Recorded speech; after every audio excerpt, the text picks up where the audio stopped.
my fellow Americans, ask not what your country can do for you. Ask what you can do for your country. And we shall overcome. Impromptu celebrations erupted outside the White House. The very word secrecy is repugnant in a free and open society. And we are, as a people, inherently and historically opposed to secret societies, to secret oaths, and to secret proceedings.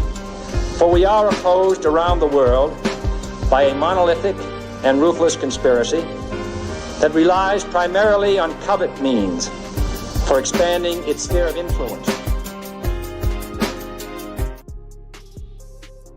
Man, what up, family? How y'all feeling? Hey, we back at it, man. What another one? You know what I'm saying? Tonight we have Conspiracy Fridays. Conspiracy. Well, I don't know if it's really a conspiracy. I got my brother up here with me, Mr. Chapman. Mr. Chapman, are you in the building? I'm in the building, Dub. I'm right with you, baby boy. Shout out to my brother, man. And shout out to the great ones in the building, man. We got the great brother D Free in the building. My sister is in the building, man. Vacay is in the building. Shout out to Vacay. You know and what she say? And what she say though? What she say? I don't know. You had it up on the screen. Shout out D Free. What she say? I don't know what she said. She can, she can call me W Dub any day of the week. Shout out to my sister, man. Hey, shout out to my man, man. As long as none of y'all don't call me W Dub, we good to go. We good. Hey, that's a conspiracy, dog. We can't call you no W. Oh, my bad. We can't call you that right there, man. Hey, tell them, sis. Hey, tell them, sis. Everybody can't just call me W Dub, man. It don't work that way. That ain't how life works. You know what I'm saying? Sometimes, hey, you ain't never lied. It ain't even supposed to work like that. You right about that. It's not the natural order of things. So you right about that, Dub. Appreciate you, baby boy. I appreciate you. Shout out to my sister Kui. Congratulations, South Carolina. They moving on. You understand what I'm saying? And shout out to South Carolina. Played a hell of a game. They did their thing tonight. You know what I mean? Man, here we go. Look. See, and then why you see how folk do you? Right side W. Man, hold on, man. Hey, shout out my guy D Free. Hold on, can I block him? Can I put him on? I don't know what I can put him on. Hey man, we're gonna have a good game with South Carolina and Texas, but that ain't what we on tonight. Man, I caught an interview earlier today, Mr. Chairman. We were talking about this a second ago, but I caught an interview. And man, I thought it was so interesting. You know what I'm saying? I'm not gonna play the video. We can play the audio, but I can't play the video because you never know. Your channel gets struck and all the other kind of stuff. So absolutely the right way first. Also, man, I'm go ahead, take your time. I'm gonna send you the fair use copyright thing so that you could push it before your thing. I got the fair use copy thing, right? I got it, but even when I used it previously, I still got struck. And so, okay. What I figured out is what I'll do is this. Let me make sure I do this the right way. Put the screen up over it. There you go. Hold on. Yeah, you are. Hey, see? I know. I don't want no smoke. I don't want no smoke. You know smoke don't want you, dog. Trust and believe. It want to stay away from you just like you want to stay away from it. But let me know real quick, Mr. Chairman. And shout out to my brother in the building. Teach is in the building. Teach said, Dub, salute. What's on 8 Mile and what is that? It say 7 Mile and I think that's Gradiot or Gradiot. I have no clue, Teach. Quee, would it be? Quee, would it be? Teach, please let me know what's on 8 Mile and Gratiot. Please let me know because I have no clue. That sounds like it's 7 Mile. 7 Mile. Sound like it's in Detroit. I've never been to Detroit, so don't get me the line. I ain't here to lie. It is what it is. Wait, my man Teach, you in Detroit right now? Hey, look, T said you better learn ASAP. Oh, he said you better learn ASAP. All right, T. I feel you. I'll look that one up in a second. I'll look that up. Yeah. We gonna put that on the screen. Put that on the screen. Matter of fact, y'all look up 7 Mile and Gratiot. Is that Gratiot? I don't know, but I'm gonna look it up real quick. I'm trying to figure out. I had no clue. I had no clue what I had no clue. You know what I'm saying? But hey, anybody, y'all feel free to pull up. We getting ready to start this interview. This is gonna be a great interview, and early, you know, it's gonna get into things biblically speaking. That's very interesting to me. It may not be interesting to y'all. I don't care if it is or not. Well, I do care. I think it should be interesting to y'all. But it also gets into things that we talked about for a long time. The Illuminati. You know what I'm saying? It gets into how the world is moving right now. Shout out to my brother Ray Patterson in the building. Salute to Ray Patterson. But we're gonna get into this. We're gonna get into it. Let me see. Hold on. Let me turn this off. Matter of fact, I'm turning the music off, Mr. Chairman. Let me turn the music off. Oh, that's the wrong one. That's the wrong button. All right, there we go. I think I turned it off. I think we should be good now. Let's do it. Let me know, Mr. Chairman. Let me know if you can hear this, because I never know if it works out the way I want it to work out. So let me know if you can hear this, Mr. Chairman. You got me?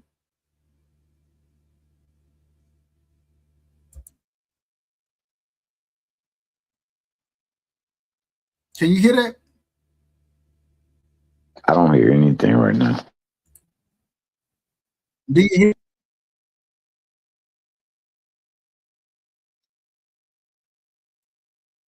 Did you just hear what was playing?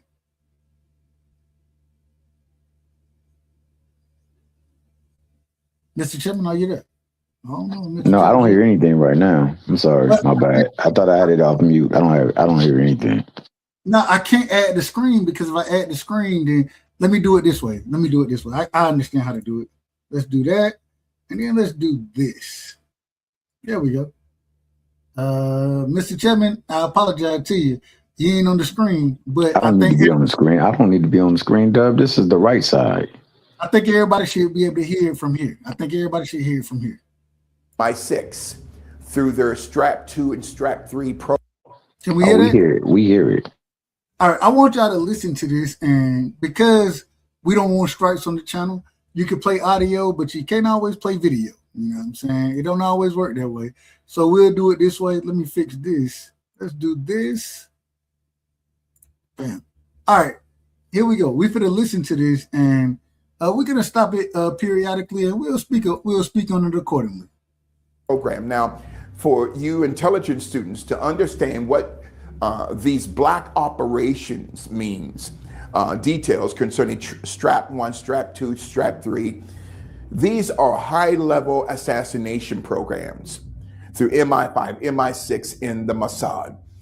And people often ask me, they've been asking me for the past 10 days, are you afraid to expose the Mossad? No, my assignment is to call those things which be not as though they were. So this was a military operation. And so Utah Valley University, their president, Dr. Astrid S. Tumenez, a woman who still works for the Carnegie Foundation out of New York City, and she is still closely tied to the Belfer Center at Harvard University. So I'm not going to play the entire interview because it's a 2-hour interview. So I'm going to jump to different points, and then we'll discuss them accordingly. Cool? You still there, Mr. Chairman? I'm still here. All right, so I'm going to jump to different points, because if I play it all within itself, we'll be here all night. So let's do things. We're going to start it here. I think this is a good point to start, I believe. Foundation of the background concerning this, what we call the immaculate deception of history. And then in Genesis 1 and 3, and God said, let there be light. Now, to a lot of theologians, they make the mistake by saying God created the light. No, God did not create the light. Why would God need to create something that God is? So God is the light. And in God, who is Christ himself, there is no darkness at all. In other words, because of the fall of the earth, which has degenerated into the state of the world. So the word did not say in the beginning, God created the heaven in the world. The world did not exist until the fall of Lucifer. So to understand the nature of the deep state from a theological perspective, we go to Ezekiel chapter 28, verse 13 of King Tyrus. Now, King Tyrus is the alter ego of Lucifer. Like Sasha Fierce is the alter ego of Beyonce. She's a witch. So you got witches and warlocks here in Hollywood, another topic for another day. So Tyrus. Real quick, Mr. Chapman, do you think we have witches and warlocks running wild and rampant out here? I know one thing. I don't know if they're witches or warlocks, but I do know that they're demons and spirits. And I can read on that. So if they are akin to them, then yeah, we got them. The man just said that Beyonce was a witch. That's what he just said. I didn't say that. I've seen some. I'll put it to you like this: I've seen some videos where they done slowed it down, and she looked like she was possessed while she was doing some performances. They say a lot of the stuff that she do is symbolic to stuff that is of Baal or Baalim or whatever it is. I don't know if it's true or not, but man, I'll tell you what, I do know wild stuff happen where you know power is in these high places. So I would not put it past anyone. We're gonna get to a point, and I wait, but I want to ask you. There's gonna be a point in this interview where he says something to the effect man, when the Watts riots happened, and you in California, right? When the Watts riots happened, that they happened because a spell was placed upon that area. A spell was, and he's gonna give names and he's gonna say who exactly did it. But do you think that could be a possibility? Do you think that's out of order? I mean, honestly, like I said, I wouldn't put past anything. If we believe in God, then we have to also likewise believe in Satan. Right.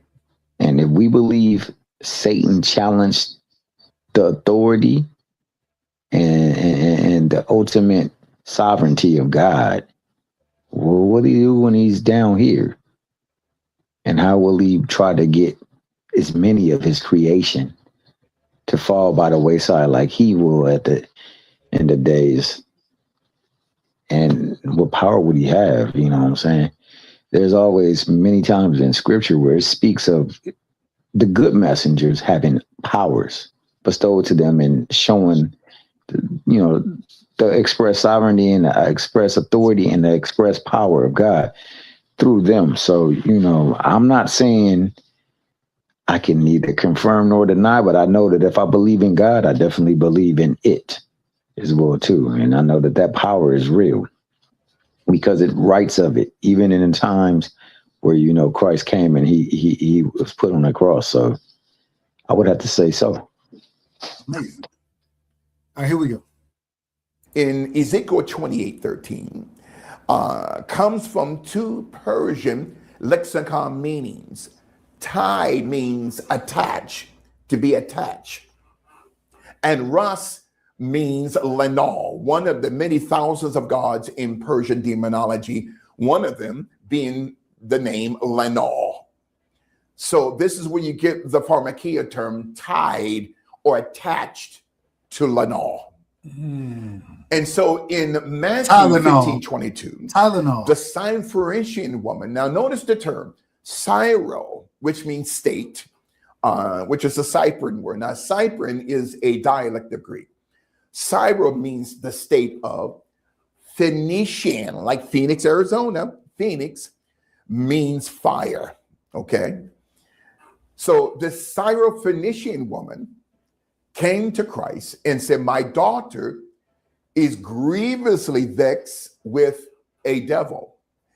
Now, man of God, prior to the 325 AD conference in Nicaea, Turkey, when Constantine and his girlfriend, Pope Sylvester, and the 365 bishops throughout the Roman Empire were summoned to Nicaea, the word of God did not have words that were separated. God's word was all one interconnected code. So when you connect the terms or the words A to the word devil, it becomes a Cyprian term, which is a dialect of Greek, meaning advil. Pharmakia, pharmaceutical, sorcery, witchcraft. So in Revelation, the entire earth was deceived by her sorceries. So again, to understand what happened to Brother Kirk and what happened to people before him, like JFK and Malcolm X, we have to go back into historicity. So at least 6,000 years ago. And so in Genesis 1 and 3, and God said, let there be light. So when the earth falls, it becomes the paradigm of what we call the world. And so then, as a side point, which is a major point, when people tell me, Bishop, I've got a thought, I have an ideal. Well, man of God, it's not a thought or an ideal from God. It's a thought or an ideal that is God. So to understand this conspiracy that happened at Utah Valley University, we have to look at it from a spiritual paradigm. And so from there in Genesis chapter 1, which is really recreation, okay? Now, we've been taught a lie that Adam, when you look at the term Adam or Atom, the first and last letters of his name is AM. So Adam represents the AM of the morning. I hate to say that term morning, and Eve represents the PM of the evening. So it's Adam and Eve and not Adam and Deacon Stevie. And is Eve and Adam, not Eve and Ellen degenerate? Another topic for another day. So then, are this what we call pigmentation is not natural? Now people say, what does this have to do with Charlie Kirk? See, again, people are so impatient. They want the jelly and the donut, but have no knowledge how to make the dough. So to understand the understanding of what happened to Brother Kirk, let's go back into history again. So then the Adam of Genesis 2 is not the original Adam. He's actually the third Adam. Well, who and what were the first two Adams? In Genesis chapter 1, verse 1, the earth is the first Adam. Genesis 1:26 and 1:27, that's the second Adam, man. And then Genesis 2 and 7, but yet there are 27 documents or books in the New Testament. That's the third Adam. I know this is revolutionary, and people have maybe never heard of this type of impartation. So Adam was not created, the Adam of Genesis 2 and 7. This Adam was formed. So when we're talking about the dust of the ground, we're not talking about this terra firma. So the rabbinical interpretation for dust in Genesis 2 and 7 is the God particle. So you and I, our true design is not this. This is not natural. It's unnatural. That's why we need to feed it, take showers, put deodorant, all that, because after a while, this fallen state that we call pigmentation. So when Adam fell, Adam was spirit, then he became the personification of coats of skins or pigmentation. Okay. Now Adam is clothed with the deep state. So the serpent being the body organ of Lucifer, and which caused Adam to transgress against God's word. Now, Adam's fall did not begin with the forbidden fruit. His fall was when he left his wife exposed. So in Genesis chapter 2, verses 1 and 2, it says God, Yahweh, that we call the tetragrammaton. Tetra means four, grammaton means letters. So Yahushua, Yahuwah, or Yeshua is YHVH. So he rested on the seventh day. You're going to get me start preaching now. But he rested on the seventh day. Well, who did Yahweh, Yahweh, or Yahushua rest on? You drop down to verse 7 of Genesis 2 and 7. And the Lord God, Yahweh, or Yahushua, formed man of the God particle of the ground, breathed into his nostrils. Now, his mouth, because Adam did not have a mouth. And man became a living soul. So since he became a living soul, he was once a dead soul. So then, when God breathed into him, God breathed himself into himself, never having to leave himself to become himself, and never needing anyone to confirm who he is. And as a quick side note, this deep state, this demonic system, Black folk are not going to like what I'm about ready to say, but by and large, we're the only group of people on this planet, we don't know who we are. So there's no white people call themselves 50 cent, quarter, nickel, penny, iced tea, ice cube, ice tray, icicle, ice pop, 6'9", 3'9", 2'9", garbage, glorella. We don't know who we are because we had clothed ourselves with the deep state.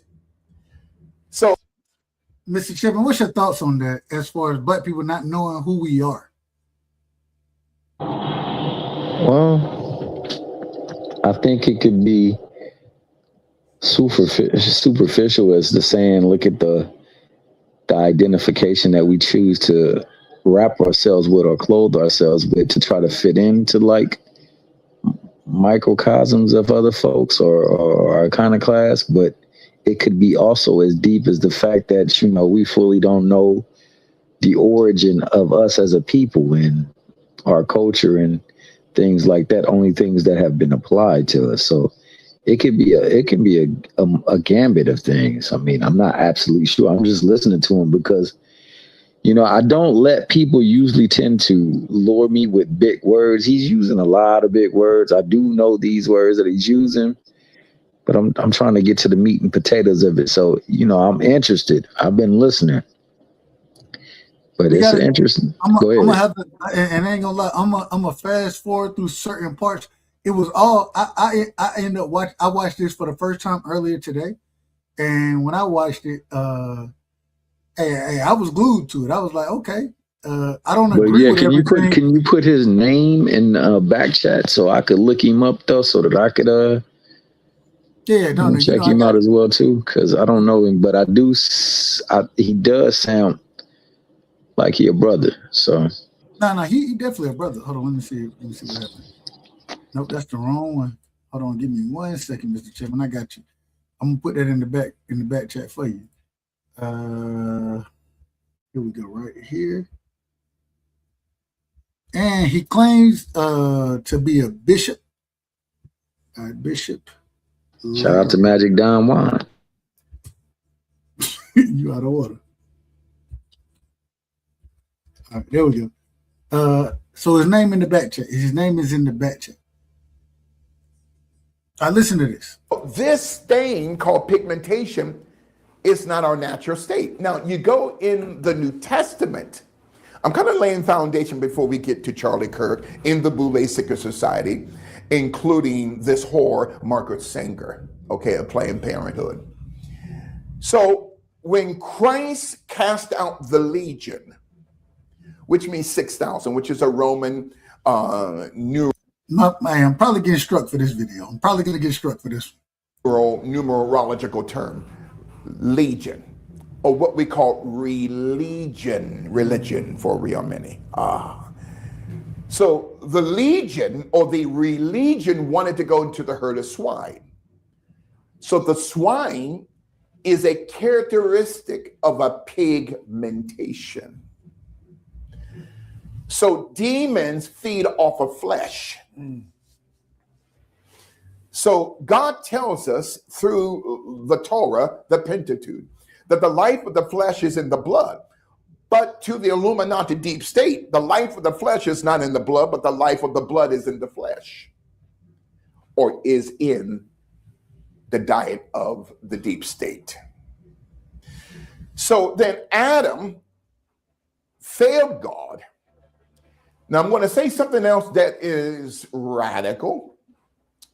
I have my staff and I here in Los Angeles, we have a small staff in New York. We host global masterclasses every Tuesday and Friday.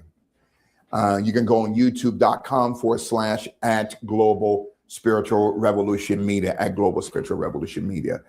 And so we're doing a series on the assassination of Charlie Kirk. I thought it was interesting, Mr. Chairman. I said, I never, until today, I never knew who this brother was. And what days we have biblical reads? Fridays, Tuesdays and Fridays. And I thought it was just interesting when he said that. I was like, all right, here we go.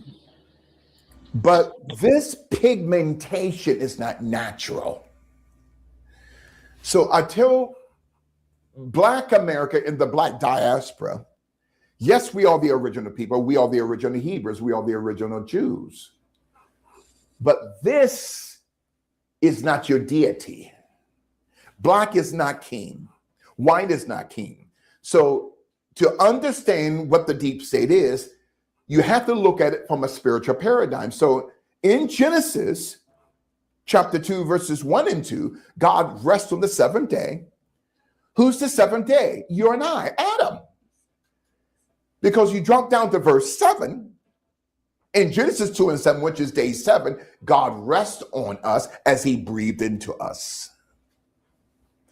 And so now from there, we go to Cain and Abel. Now, Cain and Abel, who were twins, there's a medical term called heteropaternal superfecundation. That's a tongue twister. That's a long word. Heteropaternal superfecundation. It means that the mother who has fraternal twins, is a term fraternity, the twins belong to her, but they belong to two different fathers. So Cain's father was not Adam. Cain's father was the serpent. Abel's father was not the serpent. Abel's father was Adam. It's a mess. So the serpent, now, what the Vatican did during the 325 AD conference in Nicaea, Turkey, they extracted a 45-degree angle of God's mind. There were 111 books or documents in the word of the Lord prior to the year of 325 AD. 45 went missing, were extracted because they were deemed too much of a threat to the Vatican. And we talk about this biblically. We talk about the missing books of the Bible, right? And this is what he's speaking on right here. It's very interesting. It's the Vatican, okay?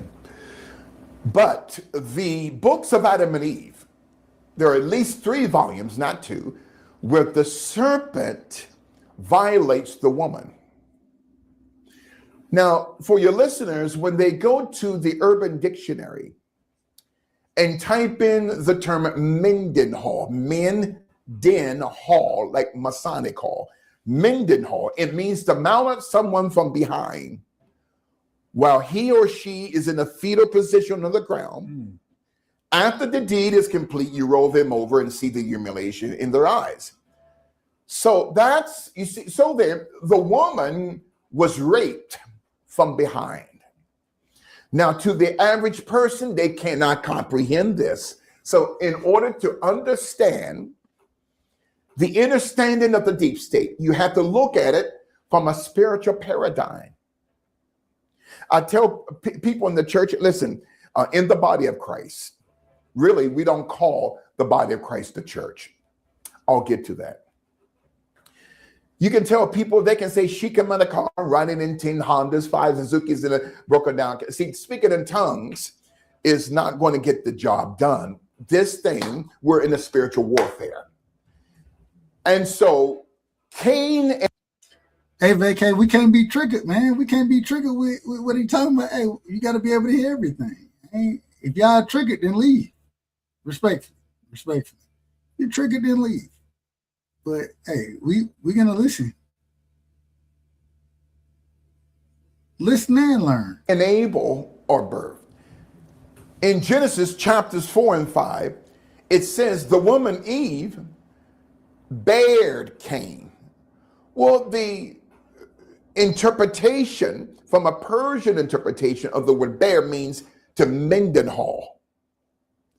That's why since the time of the fall of the woman till now, every mother in history who carried a child for 9 months, that child was shaped like the number 6. We call it a prenatal position, but it's a Mendenhall position. As a symbol to let generations know the reason why the child, we don't call it a fetus, because the term fetus means animal. The reason why the child is in the form of a number 6, that's a Mendenhall position. The deep state would tell you, oh, it's a prenatal, no, it's a Mendenhall position as a symbol to generations of what happened to the mother of all living. Okay? So then, connect the words Cain to the word Abel, you get the term cannibal or cannibalism or spirit cooking. Now, I brought up this witch before we went live, who's dead now and burned in hell, Marina Abramovich, or she should be dead. Marina Abramovich, to me, she is dead, even though physically she's alive. She is the official witch of Los Angeles. But there was a witch before her during the 1950s, 60s, 70s, going up until 1991, named Louise Huebner, Huebner, okay? Now, during the Watts riots during the 60s, she and a group of black witches from Watts had placed a curse on Watts, which the following week came the Watts riots. Okay. 26, 27 years later, the LA riots, okay? The same witch, Louise Huebner, who was licensed, and anyone can look this up on Google Images. Louise Huebner was licensed with an embossed certificate from Los Angeles County as the official witch of Hollywood. So in 27 years later, after the Simi Valley verdicts, she, along with some black witches out of Baltimore. Now, as a side point, Will Smith's wife, she is a witch. Now, I'm going to get in trouble for saying that. I don't care, okay? She is from Baltimore, Maryland, but she's a member of the Baltimore Black Witch Seeker Society. That's a whole different topic for another day, okay? And because of that, Will Smith's life is. Do y'all believe in secret societies? Mr. Chapman, do you believe in the secret society? In anyone? Yeah, I believe the scripture that says about their existence. They call them spiritual wickedness in high places and powers that they possess. So, I think that that's alluding to that type of order of people or order of folk. Have you ever heard of the Boule? I have. Amazing. All right, here we go.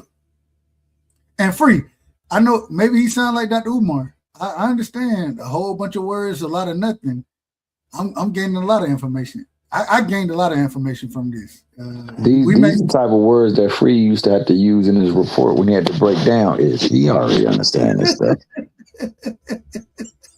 You out of order, Mr. Chip. You can't. Don't call my brother out, man. Hey, shout out to my brother D Free, man. Hey, I didn't say all of it. I just said he got some skills that he know how to break some myths down. He know what he's talking about. Here we go. It's destroyed. Another topic for another day. So then, kind of laying foundation here. So Louise Huebner, right after the Simi Valley verdict, took a group of witches that she flew in, okay? I thank God for my contacts in the government. Went to the corner of Florence and Normandy and cursed that area. Well, that was the epicenter of the 1992 LA riots on the corner of Lawrence and Normandy. You see, every riot in history was caused by witches. So in other words, to understand the hell this earth is in right now, you have to look at it from a spiritual paradigm. This is the immaculate deception of history. Okay. So Cain and Abel, cannibalism. Now, from a Germanic interpretation, the term Cain, okay, means DNA or blood. In the Germanic interpretation of Abel is crypt or coffin. There goes your Bloods and Crips. So the Bloods and Crips, let me wipe some of the anointing off of my glasses. See, the Bloods and Crips did not start in the late 60s, early 70s here in Los Angeles, okay? The Bloods and Crips go back, again, you have to look at it from a spiritual paradigm. The Bloods and Crips go back to at least 6,000 years to Cain and Abel. Cain slew his brother Abel or violated him. But see, that's in the missing 45 books that the Vatican took out. Now we go from there to the creation of Babylon. Ba 6, Bai 6, Lon 6666. Or the Tower of Babel, Babylons. So, but before we get to Genesis 11 and 9, 9:11, we go to Genesis chapter 6, the fallen angels. So we're told in the 3 volumes of Enoch, which were also taken out by the Vatican during that 325 AD conference in Nicene, Turkey, that in chapter... Real quick, Mr. Chairman, were you there when we went through 1 volume of Enoch? We didn't even get through all of it, but Cash, he pulled up and was like, "Nah, we got to go through Enoch. Read that book right there." And so we read it. Were you there for that, Mr. Chairman? He might not be here. Is 1 and 4 of the first volume of Enoch. It says that there were 200 angels who met on Mount Hermon. Mount Hermon is at the 33rd degree parallel. It took the FBI 33 hours, we're told, to catch their killer, even though the BBC out of London had his picture 29 hours before. I'll come back to that. You see, we're being lied to. So this is the immaculate deception of history. So then the fallen angels come and they want to corrupt DNA. Well, when you look at Genesis chapter 1 quickly, and God said, take the word and write it from right to left, because Hebrew is written from right to left, you get the term DNA. So in Genesis chapter 1, 10 times does it say, and God said. So God is the first prophet. 7 times it said, and God saw. God is the first seer. That's wisdom. So every seer is a prophet, but not every prophet is a seer. Okay. We're getting closer to the deep state, man of God. So then, that number 17 is a number of spirit and order. Wait a minute now. From Adam of Genesis 3 to 2025, it's 125 generations. 12 and 5, 17. 12 minor prophetical books plus 5 major, 17. So we come up to Genesis 6, the fallen angels, who were called Gregories. And this is where you get the term the Gregorian calendar. This calendar that we're under now did not come from God. In actuality, we had 13 months. Okay, 13 is an Illuminati number of certain deaths that they are what they call, it's a death-bedding number. Ain't it crazy that, and if you look at it, 365 days in the year, right? If it's supposedly 30 days in every month, how many months should there be?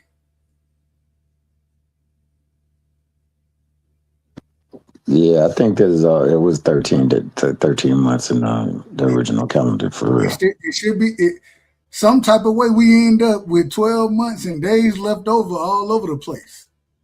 It should be, if we did it the right way, it'd be 13 months in a year. That's what it would be. But we're going to keep going. I'll come back to that.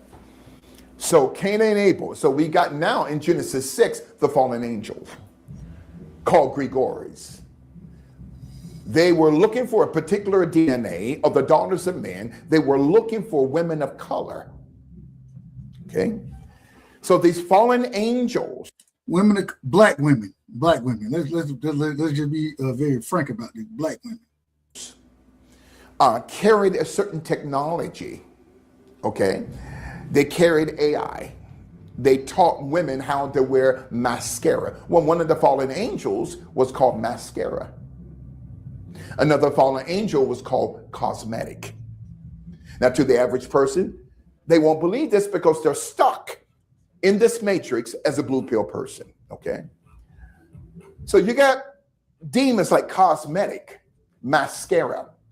The Grigores then became the Nephilims, who altered DNA. And this is why 8.1 billion people had what we call blood types.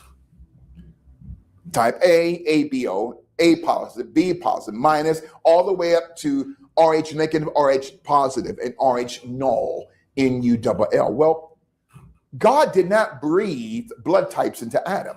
That didn't come from God. That came from the fallen angels. Okay.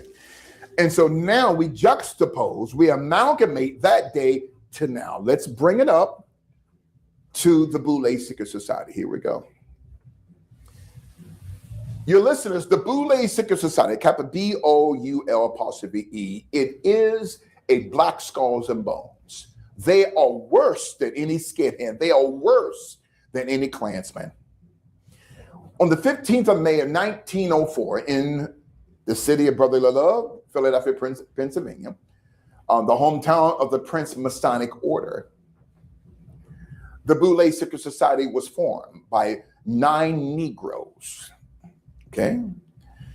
Now, these 9 black men, beginning with Dr. Henry McKee Minton, and the last one, Dr. W.E.B. Du Bois, who was the biggest sellout because he was the one who had betrayed Black America in a twofold way, actually a threefold way. Number one, Dr. W.E.B. Du Bois, who's revered in the annals of Black American history and throughout the Black diaspora,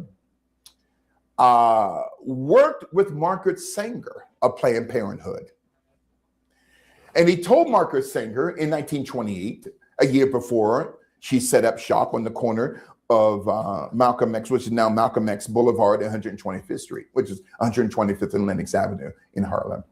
If you want to gain access to Black America, you have to target the Black pulpit. These churches, okay. So in 1929, the Harlem Pastoral Alliance, 500 Black ministers from Harlem and from around the 5 boroughs of New York City were paid off by this witch, this whore, Margaret Sanger, who herself had 3 children. 2 of her children did not belong to her husband. One belonged to H.G. Wells, okay? And the other one belonged to Cecil B. DeMille, the Hollywood director. And she said the worst place for a Black child to be is in his or her mother's womb, okay? These people are driven by the demons of Genesis 6, the fallen angels, okay? So the Boule Secret Society, May 15th, 1904, started with Rockefeller Foundation money, okay? Whereas the term the talented 10th did not come from Dr. Du Bois, it came from John D. Rockefeller, who gave it to Du Bois. Now, for your listeners, they may be. I got you, sis. Hey, you already know. I got you. I'm gonna hit you on Instagram. I got you. I'm gonna send it to you on Instagram. Well, I don't know his channel specifically. This is a different channel. This is an interview that he's doing right now. He's talking a lot, but he's actually in the middle of an interview. So, but I got you. I'll get you the information. Wondering what is the the paradigm of the talented tenth. That the Boule Secret Society would be the conduit which they would choose 1 out of 10 African American men and women of a lighter hue to represent the masses. So there is a term called manumission. Man, I feel the anointing here. Manu, M-A-N-U, mission. It represents a redesigned slave. Okay. Now, John Jay, one of the founding fathers of our nation, created the Manumission Secret Society in New York City. Mr. Jay understood clearly, including the founding fathers, we cannot keep these people on the plantation physically, so we're going to have to redesign them psychologically, politically, spiritually. So we're going to create them, break them down, and re-educate them. Let's give them Christianity. I know that's a shock for a lot of people. People say, aren't you a Christian, Bishop? No. The term Christian, not one scripture, not one, did Christ say to call yourself a Christian. That term Christian is a Vatican term, but it's also a Latin term meaning Cretan, C-R-E-T-I-N.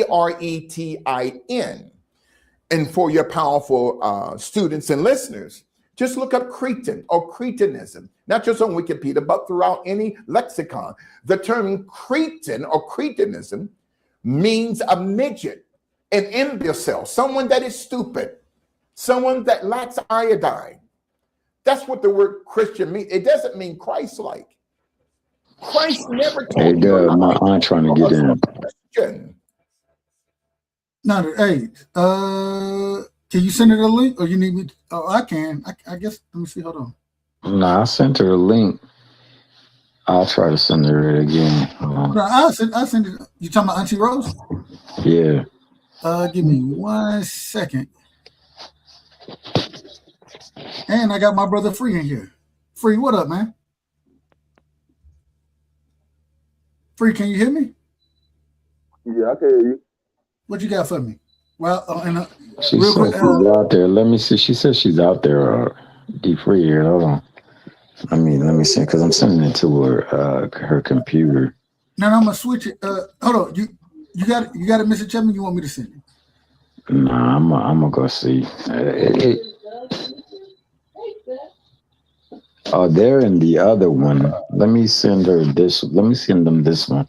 Hold on. No. If she, tell her stay where she at. Tell her I got her where she at. Tell her I got her. What up, D Free? Real quick, tell her look into the chat, in the back chat. And I'll put it in there. I'll put it in there. Oh, you gonna put it? Because I see her in the back chat right now. I see her in the back chat. Yeah. Tell her look in the private chat, Mr. Chapman.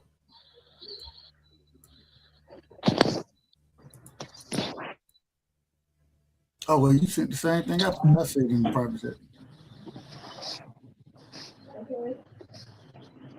And then click on the link. Go ahead, Free. Go ahead. What you got for us? Man, I don't know what this dude is talking about. I mean, he's talking about Christianity doesn't mean Christ-like. You know that. If you are a Christian, you know that.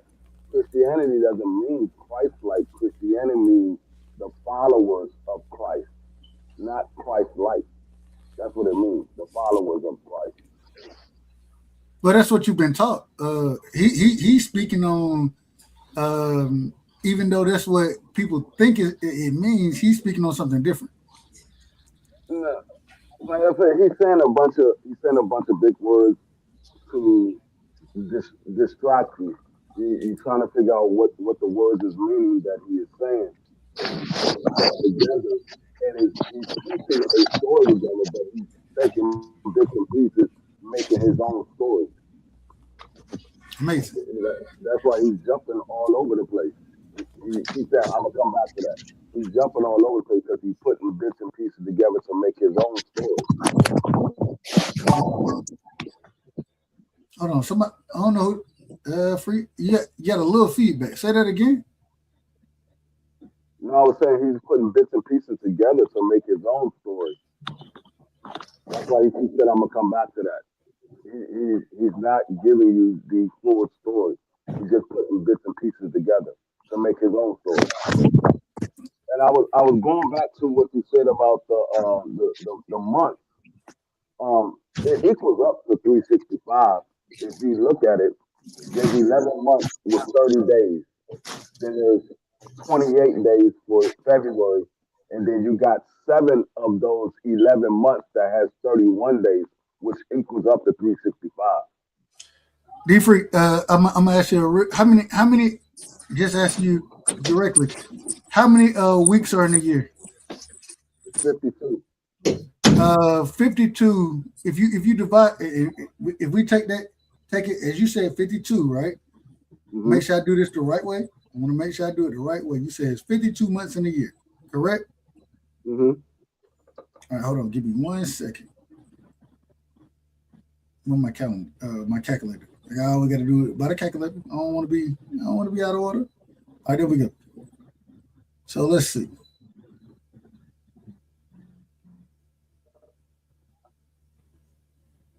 So 52, right? Mm-hmm. And we're gonna divide 52. How many weeks are in? How many weeks are in a month? Roughly between it varies because some It's 4 weeks in a month, man. Calm down. It's 4 weeks in a month. It varies because you have February that only has 28 days, so that has exactly 4. Why is hold on if 52 if 52 divide real quick, if 52 divided by 4 equals 13, right? That's I'm correct on that statement, correct? 52 divided by 4 equals It's 13. Yes. Yeah. So if there are 4 weeks in a month, then why wouldn't we have 13? Why do we have 12? And you're making the argument, well, we got days here and days there and days here. That's the argument you're making. But if it's 4 weeks in a month, that's how we normally look at it. You get paid twice a month, right? Hold on. You get paid twice a month, right? Well, I don't know what your pay schedule is, respectfully. I get paid every other month. Every other week, not twice a month. But if you get it, so are you saying? Some months I get paid.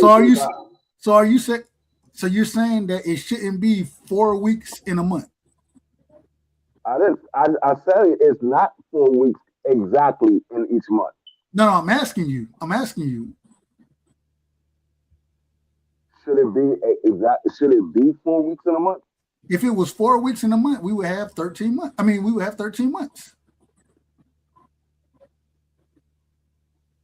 No, because you're looking at it as when they say the weeks.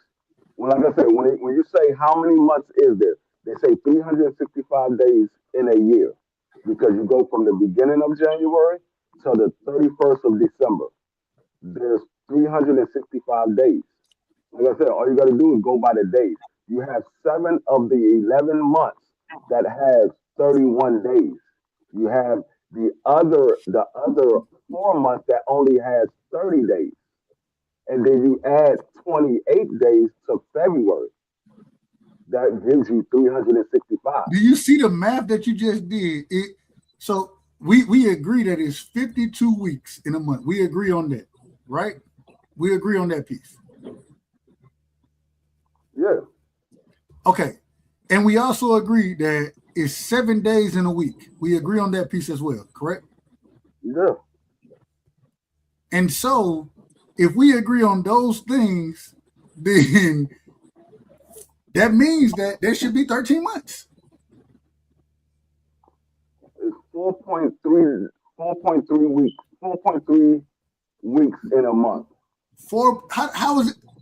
When do you have a point of a week in your life? Because every month doesn't. Every week is 7 days, man. You listen, Dub. there's 4.3 weeks in a month because every month don't end on a Saturday. So when you have a month that has 31 days and you start that day on a Sunday, you start the very first day on Sunday. That last day on the 31st day is not going to be on a Saturday.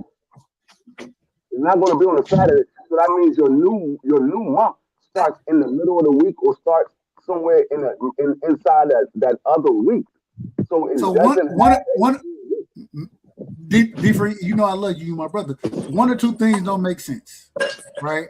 So if it's 52, and we done already agreed it's 52 weeks in a month. I mean, in a year. We all agree to that, right? And because we agree to that, what I'm saying is that if there are 4 weeks, why it should be 4 weeks a month? Because what you're saying is well, the way that they do it, man, you got 31 days here, you got 30 days here, you got 28 over here.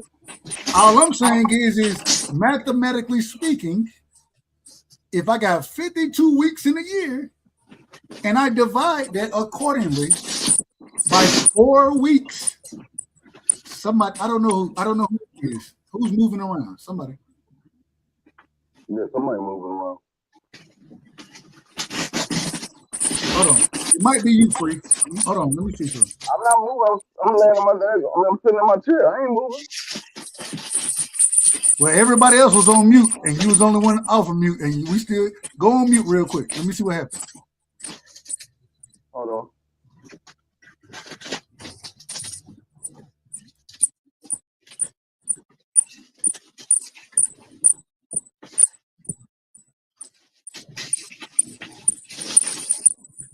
Everybody is on mute. I don't know what's going on. Everybody is on mute right now.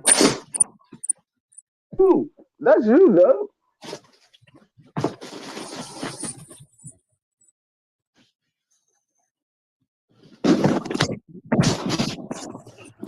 I was just on mute, bro. I was just on mute.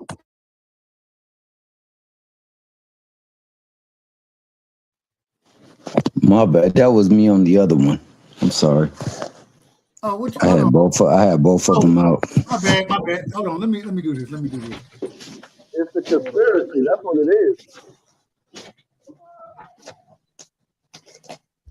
I don't know what it is. Everybody was literally everybody was on mute, and it still was rocking. I don't know what's going on. I have no clue. Hold on. Let me see. Let me do this. Let's see this.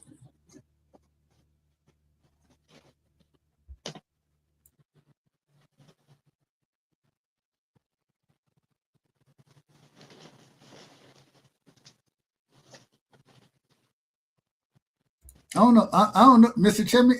Go on mute, Mr. Chairman. Go on mute real quick, Mr. Chairman. Oh, it's Yeah, it's you, Mr. Chairman.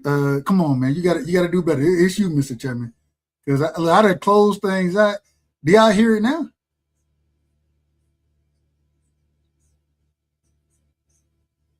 D Free, come off mute. Auntie Rose, come off mute, please.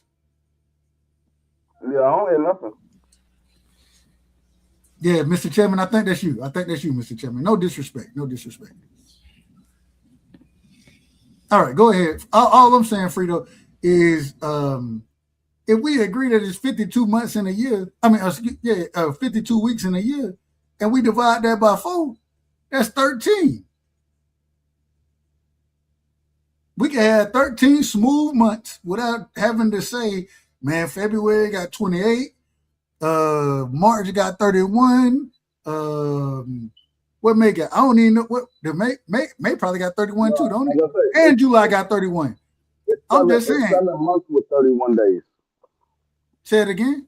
It's 7 months that has 31 days. All I'm saying is if it's 52 weeks in a year, and you divide that by 4, and you get 13, it should be 13 months. We wouldn't even have to have this discussion if it was 13 months. We wouldn't have this discussion. I mean, it is. It's no discussion. And Vacay, we're gonna talk about what 13 means. We're gonna get to that. We're gonna talk about that soon. It's there's no discussion on my end because I don't look at it by the weeks. I look at it by the month. I look at every month that has 31 days, and then you got 4 months that has 30 days, and you have 1 month that has 28 days. That's 365. Well, we're gonna have to agree to disagree on that one because, yeah, I disagree with you 100%. Well, I don't disagree. I disagree with exactly how you putting it. And the reason I put it, that's what it is. If you look at it, but if you listen to what he said from the beginning, what calendar system are we on right now? We're on the Gregorian calendar system, right? You would agree with that? You said the what? The Gregorian calendar system. Excuse me, the Gregorian calendar system. No, because I don't know what a Gregorian calendar system is. That's what we're on. I can't agree with something that I don't know what it is. Well, look it up. If you said, I'll pull it up. Let's pull it up real quick. Gregorian.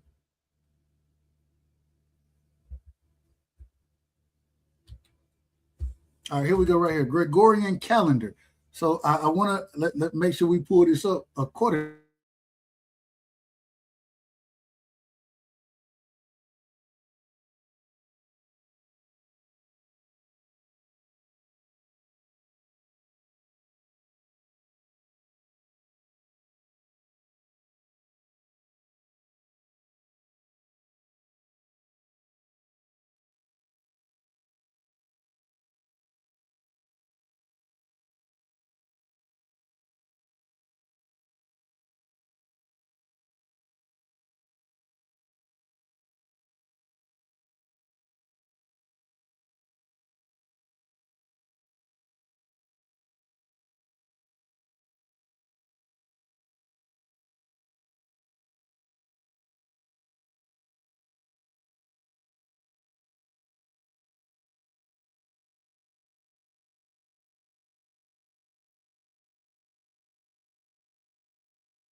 My bad. Can y'all hear me? I'm talking. I ain't. I said a whole bunch of stuff. Shout out. Hey, appreciate you, VK. So the Gregorian calendar, introduced by Pope whoever Gregory. What is this? Gregory the 8th, I believe. Is that the 8th? 13th? Not it. What is X? Is X 5? No, V is 5. So that's the 13th. I think that's the 13th. In 1582 is the world's most widely used civil calendar, designed to align the calendar with the solar year. So this is what it's saying the Gregorian calendar is. You see what I'm saying? Free? Yeah, I see what you're saying. So this is the calendar that we're on, but this was created in 1582 by this Pope or whoever this guy is. But if we just simply take a step back and say, okay, it's 365 days in a year, and if we divide that by 4 weeks, it should be 13 months. That's why they have all this weird stuff going on with it. 31 days here, 30 days here, 28 days here. This is why it happens. It's confusion. I mean, it's confusing to you. It ain't confusing me. I'm not saying. I'm saying they're utilizing this for confusion. That's what I'm saying. I mean, they said because they corrupted. If you read on, they corrupted the other calendar because it overestimated the leap year. The leap year. Yeah, it overestimated because that's every 2,500 years. About 1 day every 2,500 years. So they made this wild calendar for every 20 for years that ain't nobody ever gonna see. You ain't never gonna see 2,500 years. I ain't gonna see 2,500 years. Ain't nobody on this planet gonna see 2,500 years. Moses, the individual in the Bible, Methuselah didn't see 2,500 years. No, we haven't. Well, we've already reached the 2500 year already. All right. Well, if that's what you, I understand. I disagree with you, but if that's what you're gonna stand on, I ain't got no problem. No, if you go by when time started for a when did time start? From the very first person that touched the earth. When was that? How many years ago was that? I mean, you got to go BC. That's what I'm saying. So you talking about something that nobody ever saw. I said we already reached it. Okay. All right. That's fine. Reached it because the time we are in now is after Christ. BC is before Christ.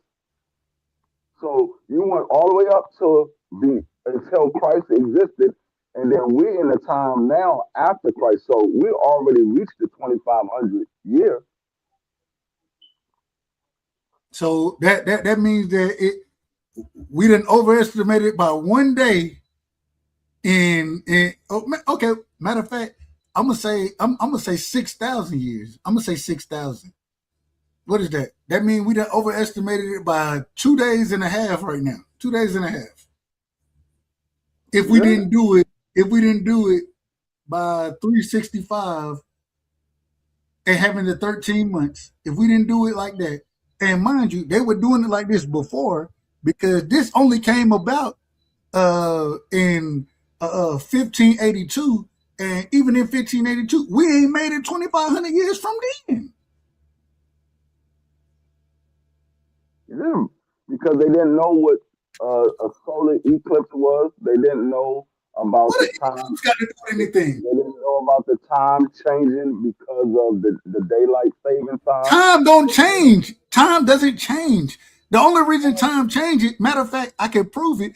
We have a bill in Georgia right now that they're saying, man, we're taking daylight saving time out of this. I was talking to my mom about this earlier today, and I was like, I'm cool with them taking daylight saving time out of here. Why? Because it give us extra time in the afternoon versus in the daytime. And she was like, well, you got to drive to work. You got to go to work. It'd be night. It'd be dark in the mornings, things like that. I'm like, but that has nothing to do with what they're talking about. Hold on. This is my question. How is Georgia going to take daylight savings time out of what the entire world do? Everybody doesn't do that. In Arizona, they don't have daylight savings time in Arizona. They don't have daylight savings time in Arizona. So when the clock goes back, Arizona is on what time frame? So this is the most interesting thing.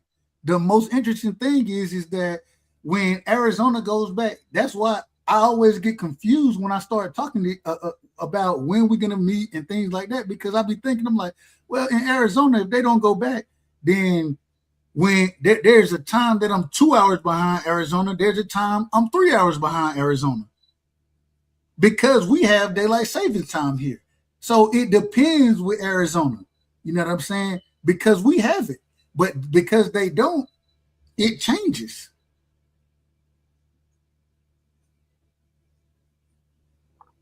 Okay. Arizona's West Coast time? I don't even know. Oh, I said behind. My apologies. Ahead. You know what I meant. You know, are they 3 hours ahead of me? Or are they 2 hours ahead of me? I don't know if Arizona is Central or if they're West Coast. If they're West Coast, then they're 3 hours behind us.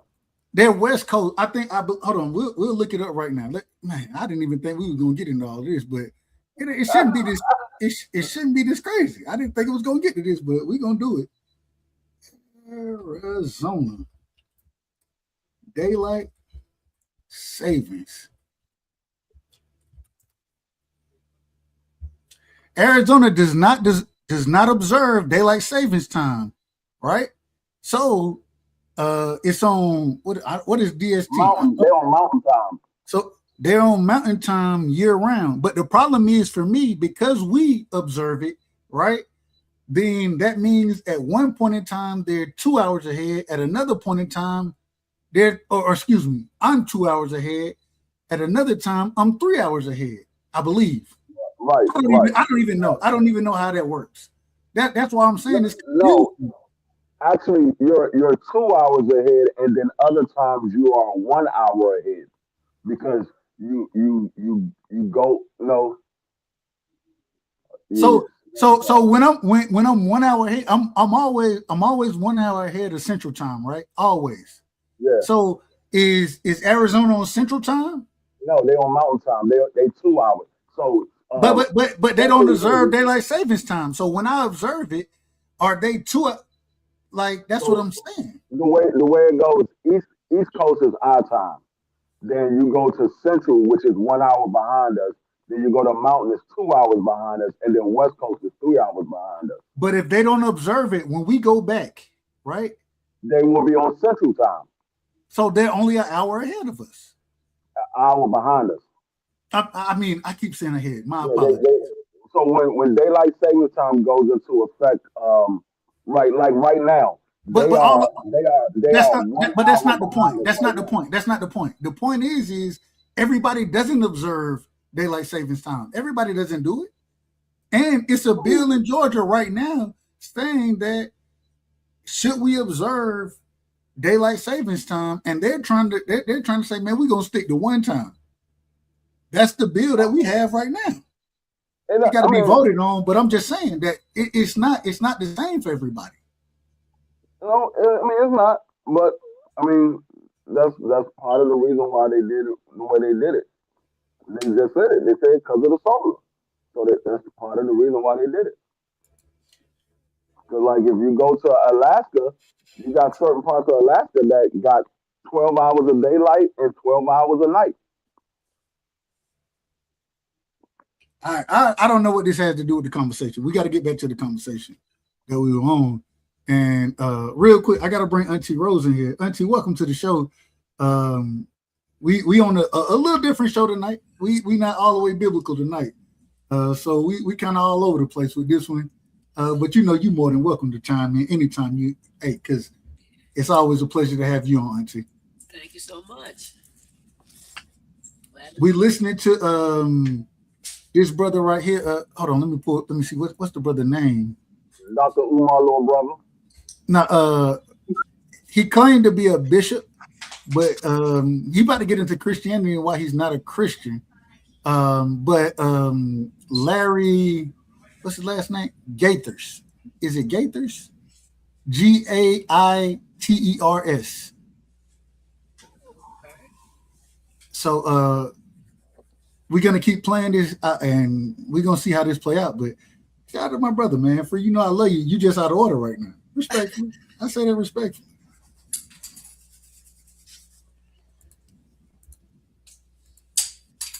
All right, here we go. Hold on, we got to take them off. We can't have them on the screen while we're playing. Let's do it this way. All right, we all on the screen. All right, here we go. Y'all let me know if y'all can hear this.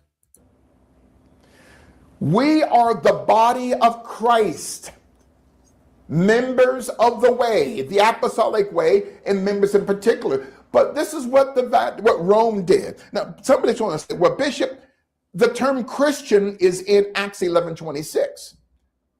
Well, the apostles of Christ never told you and I to call ourselves Christian. The emperor of Rome, who was also the governor over Antioch, okay? A man by the name of Augustus Germanicus, who was both the emperor of Rome and the governor over Antioch. Augustus Germanicus said, we need a twofold conspiracy. We need the bloodsuck, the true body of Christ of Acts 2, the apostolic, by designing a predated 501c3. So we can control the pulpit, that they can't preach against homosexuality. They can't preach against same-sex restrooms. Oh no. So, or we will take away your 501c3, but it wasn't called that 2,000 years ago because the code was called Christian. So what Rome did, we're going to blood suck the true body of Christ of Acts 2 by taxing them. That's the first part of the term Christian or Cretan. The second meaning for the term Christian means imbecile, someone that lacks iodine, someone that is iodine deficient, someone who is stupid. Christ did not create you and I to be stupid or a moron. So no script. I challenge any theologian, allow me to wipe some of the anointing off of my glasses. I love this. I tell you, God never ordained you and I to call ourselves Christian. We've been lied to. We're not stupid. Now, what Rome did was to add the term anity, A-N-I-T-Y, from which you get the term Christianity. Christian, a tax bracket code. Christian, let's blood suck the true body of Christ, the apostolic body in Acts 2. Christian, one who lacks iodine, who is iodine deficient, who is ignorant. And the term anity, A-N-I-T-Y, is a Vatican term meaning to Vaticanize. So we're going to Vaticanize the pulpit with wearing robes and collars and cassocks and rings. Christ has nothing to do with that. So we here at Global Spiritual Revolution Media Group, Los Angeles, New York, we got millions of students from all over the world, and they've been telling us for the past 6 going on 7 years, Bishop, we never heard of this before. And so they asked me, well, what do I call myself? You're a child of Christ. I tell women of God, you are the daughters of Christ. I tell men of God, you are the sons of Christ. Not a Christian, not a tax bracket code, not someone that is a moron or stupid or Cretan or Cretanism, or one who's wearing collars, white collars. Well, they came up all out of the plantation. Why is it most of these black churches have to scream and holler when they preach? They came out off of the plantation. So, wait a minute, the plantation system created the ministerial license. The plantation system created the ordination license. The plantation massa called the preacher, licensed him, ordained him, and the nickname for the slave preacher, the boule, was handkerchief head. Okay? But nothing has changed. Okay? So you got handkerchief heads for the past 7 days who's been bashing the legacy of Charlie Kirk. Reverend Al, vitamin B deficient Sharpton, okay, Jesse Jackson, okay, Farrakhan, they're all boule. People say, well, Farrakhan is not, he's a boule. He's an honorary member of Omega Psi Phi, which is under the umbrella of the Pan-Hellenic Greek Divine Nine, Sigma Pi Phi boule. Okay, trashing the legacy of Charlie Kirk, okay? But yet they want to build statues for George Floyd, a crackhead, okay? See, black people, they don't want to hear that. A crackhead, one who sold crack and cocaine at the El Nove nightclub, the same nightclub where Eric Shaven, who had murdered George Floyd, was a bouncer. I'll come back to that. So the Immaculate Conception, deception of history, the Boule Secret Society. So the Greek Divine Nine, the Pan-Hellenic. Now, when you have black scholars, African-centric scholars who call themselves, I'm a Pan-Africanist. Well, look at the... And y'all stop me anytime y'all want to jump in. If y'all hear something y'all disagree with, jump in immediately. I had no problem with it, but hey, jump in and I'll stop it. Y'all keep, and I'm gonna give you the floor. Look up the term pan. It comes from the Greek word cornucopia. Wait a minute now. Pan, cornucopia, it's a two-horned demon. But we don't know because we've never been taught this. Look up the term Baphomet on Google Images with cornucopia, 2 horns. And then your second Google image, look up the term uterus. 99.5% of the names of the body parts that the deep state has given us did not come from God. God did not breathe into Adam. I'm going to say something radical. You and I did not have that thing that's below our waist. Adam was spirit. Where did it come from? It is a prototype of the thing that brought them down. Why do we have 33 vertebrae? 33 degrees in the global Masonic order. That's why Christ came to live 33.5 years to destroy that Luciferic system. When you look up the skull, a cranium connected to the spine, 33 degrees, on Google Images, okay? That thing didn't come from God. That's the result of our downfall. Remember, we were spirit. And so, wait a minute now, there is a medical term that's been given to man, okay? I'm going to be in vague. The deep state calls it a penis or pinus. But when you take the word pinus or penis and write it from right to left, because rabbinical Hebrew is written from right to left, you get a Roman term, snina, which is a title of a female politician. Wait a minute now. So why did we allow the medical deep state to call that part of the man after the political title of a woman during Roman antiquity, snina or pinus? Oh, look at the woman's part, a clitoris. Now according to Greek and Roman antiquity, a clitoris is not a part of a woman. It is a title of a male politician, both in Greek and Roman political antiquity. We've been lied to. It's called inversion. You see? So then to understand what happened to Charlie Kirk, we have to understand this was a conspiracy. It had nothing to do, let me say this again, it had nothing to do with some snot-nosed kid. This was a military operation. So let's go back. So we've been lied to. So we got Christianity. Now, the church. Prior to the 325 AD conference in Nicaea, Turkey, there was no such term as church in Matthew chapters 5, 6, and 7. So what Constantine did was to replace, through replacement theology, let's replace the term the eternal body of Christ with the name of the goddess of Greece called Church or Circe. Capital C-I-R-C apostrophe E. So when you look up Circe, who she is, not just on Wikipedia, but throughout any historical lexicon, she is called the mother church, or the one that absorbs all earthly energy. So the term church Christ has nothing to do with that.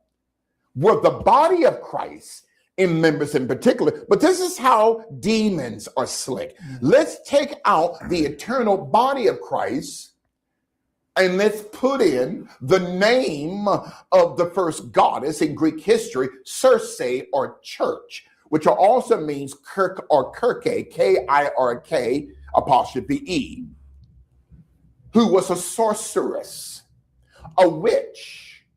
Now, Miss Simmons said, wait a minute, Bishop, we're called ecclesia. Okay. But where did that word ecclesia come from? Let's deal with synagogue. There is no such term as synagogue in the Torah. Syna means mind, Gog means consciousness. So that's why Christ said the synagogue of Satan. So the term synagogue was adopted by the Jews when they were in Babylonian captivity.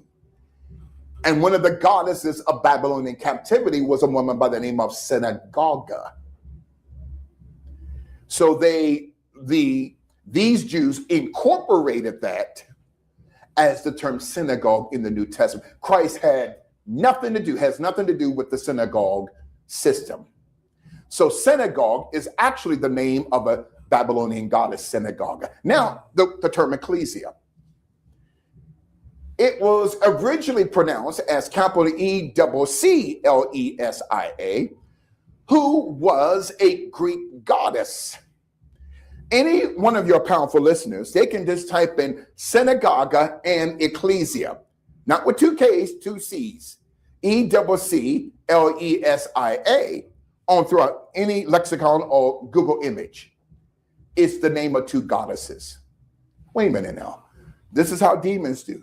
Through replacement theology, let's replace the body of Christ for the term synagogue, a goddess or synagogue. Let's replace the body of Christ with the term church or Circe or sorceress. Now, I know this is hard for people to wrap their minds around. Now, people say, why don't you get to the point? You see, people want the jelly and the donut, but they have no knowledge how to make the dough. So as we're kind of now building on this top of this foundation, not just of the future assassinations of Kobe Bryant, Malcolm X, and Charlie Kirk, but the immaculate deception of history. We've been lied to. Remember the Last Supper painting? Mm-hmm. Okay. Now the Last Supper painting, the Last Supper took place. The Last Supper took place. But Leonardo da Vinci's girlfriend, okay, who was Pope Alexander VI, they slept in. Pope Alexander VI had two sons, Giovanni and Cesare Borgia. The paintings of what we've been taught was Christ from the chest up with long hair with a brown and beige background. That's not Christ, that's Cesare Borgia, who slept not just with his father, Pope Alexander VI, who slept with his sister Lucretia, which is the feminized version of Lucifer, who slept with his own brother Giovanni, who slept with Da Vinci, who also slept with Michelangelo. We've been lied to. People say, oh, the Shroud of Turin, that's the face of Cesare Borgia.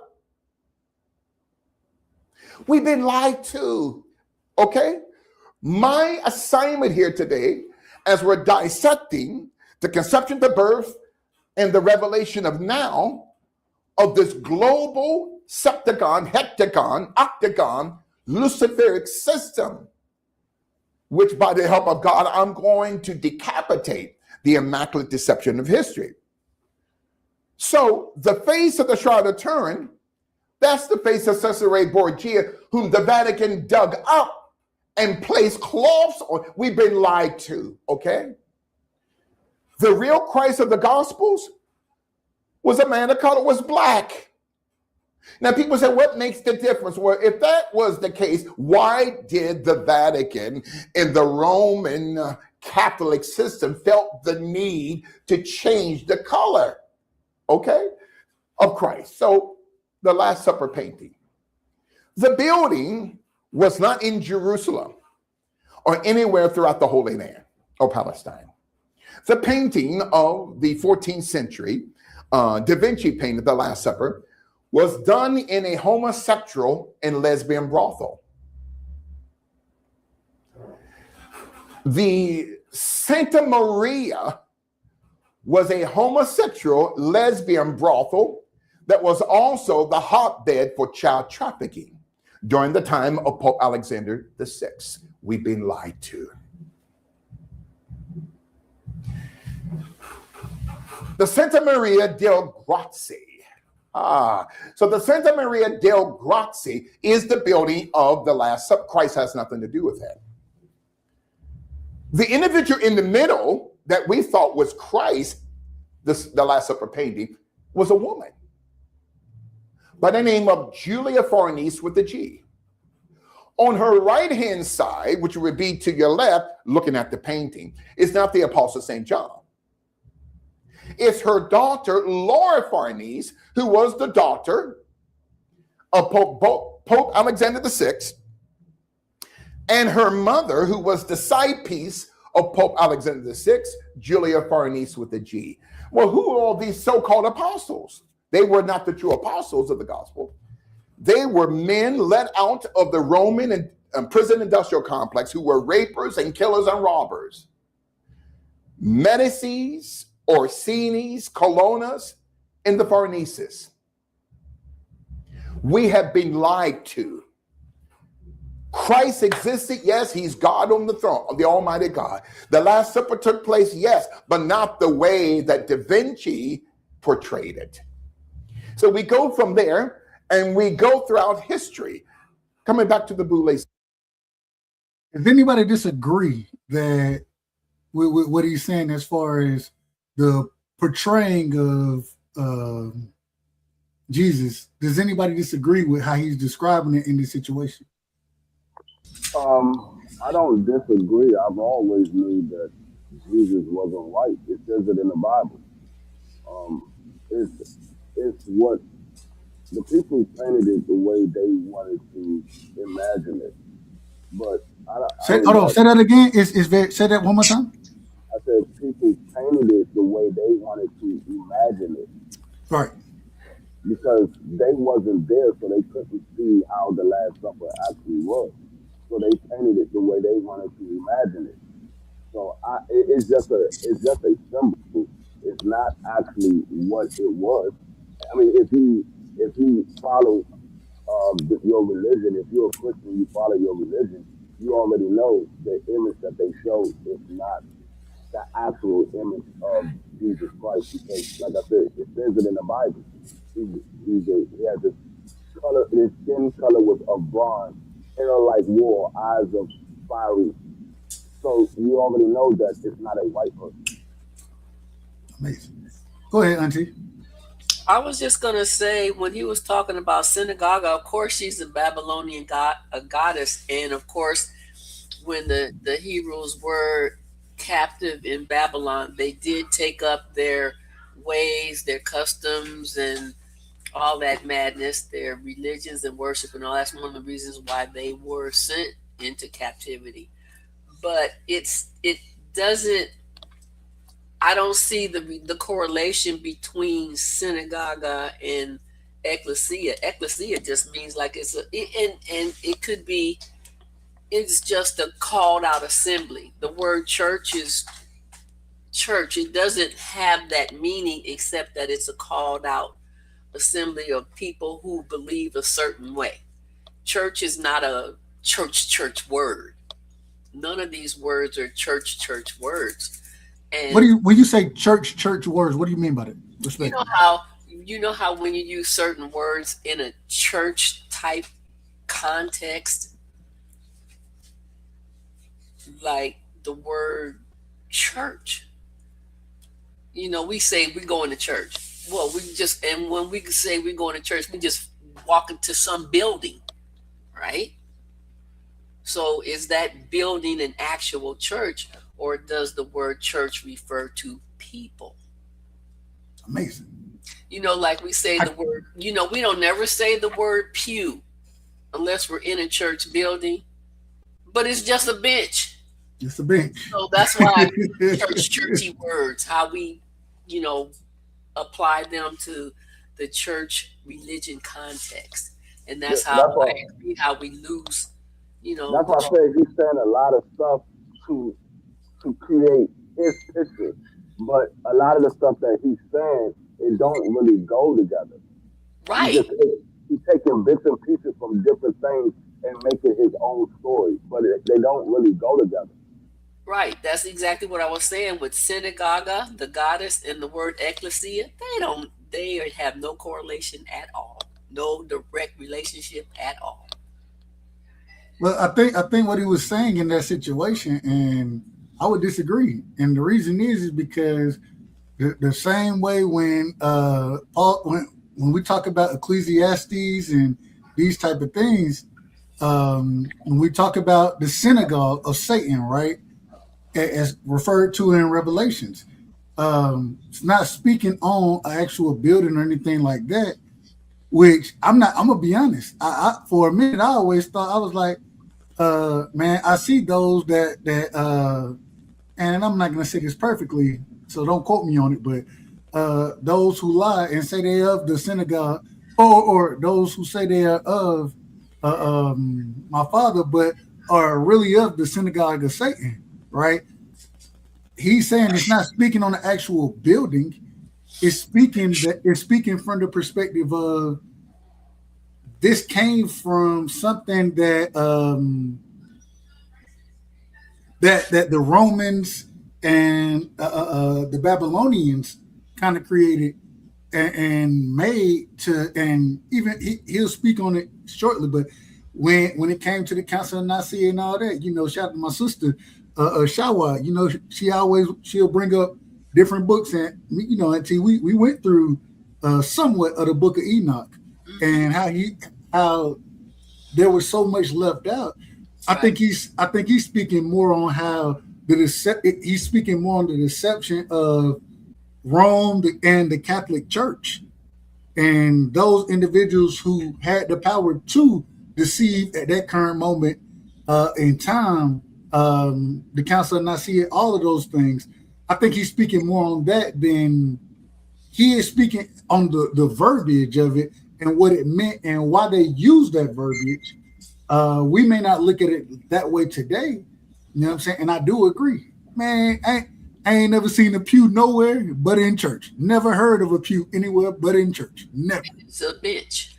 Right. Every day. But we say hey, when you go to the park, man, we finna sit on this bench right here. There you go. Exactly. It's the exact same thing. But I think that's what he's speaking on this is why they chose these words and how they perversed the religion or how they perverse Christ and God's word. You know what I'm saying? And I disagree with him a tad bit because I always say I don't think Jesus and God are the exact same, but I think they're that same essence. You know what I mean? We've talked about that, but they're not the same. I want to know why if he doesn't believe in Christianity, why do he call himself a bishop? Hey, I can't tell you that. That's a good question. Well, because bishop just means bishop comes from Christianity. I don't know if that's true or not. I'm telling you it's true because I just looked it up. Okay. The bishop, it says the office of bishop was founded by the early Christianity church, emerged in the 1st and 2nd century CE, and a structure for religion, church oversight. But the problem, free and no disrespect, but the problem is he's speaking after this time because the Roman Catholic Church, they weren't they were around. I'm not going to say they weren't around. I don't want to say that, but they didn't start to do these things until much later in history, especially dealing with the Council of Nicaea, those type of things. So I don't get me the line, and I try my best to tell the truth. People don't like my style, how I talk, my delivery, but you ain't catching me in half truths and lies, so I can't speak to the word bishop itself. I can't speak. No, but I'm just telling you, you're not going to find a bishop in no other religion but Christianity. Exactly. There's not a bishop in no other religion. Amazing. Exactly. I had no problem with it. Once again, like I said, I don't agree with everything he said. I think he, and this is how we kind of got here. I don't know how I actually came across this because he was talking about LeBron and other things, and he'll get to him. But that's how I actually came across this. But I had no problem with your thought process on that. No problem whatsoever. Well, I know back in the day when Catholicism, it's always at a height because of the hierarchy and the structure that it has and these powerful people.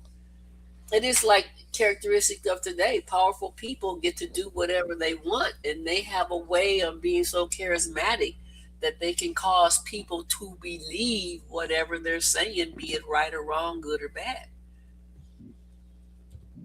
Amazing. Well, hey, that's why I have people with discernment on the panel to help me figure it out. Because when I listened to it, I said, man, hey, I thought the brother, I agree with a lot of what he's saying. I don't agree with everything, but that's why, hey, I asked for you. Hey, I'm glad y'all pulled up.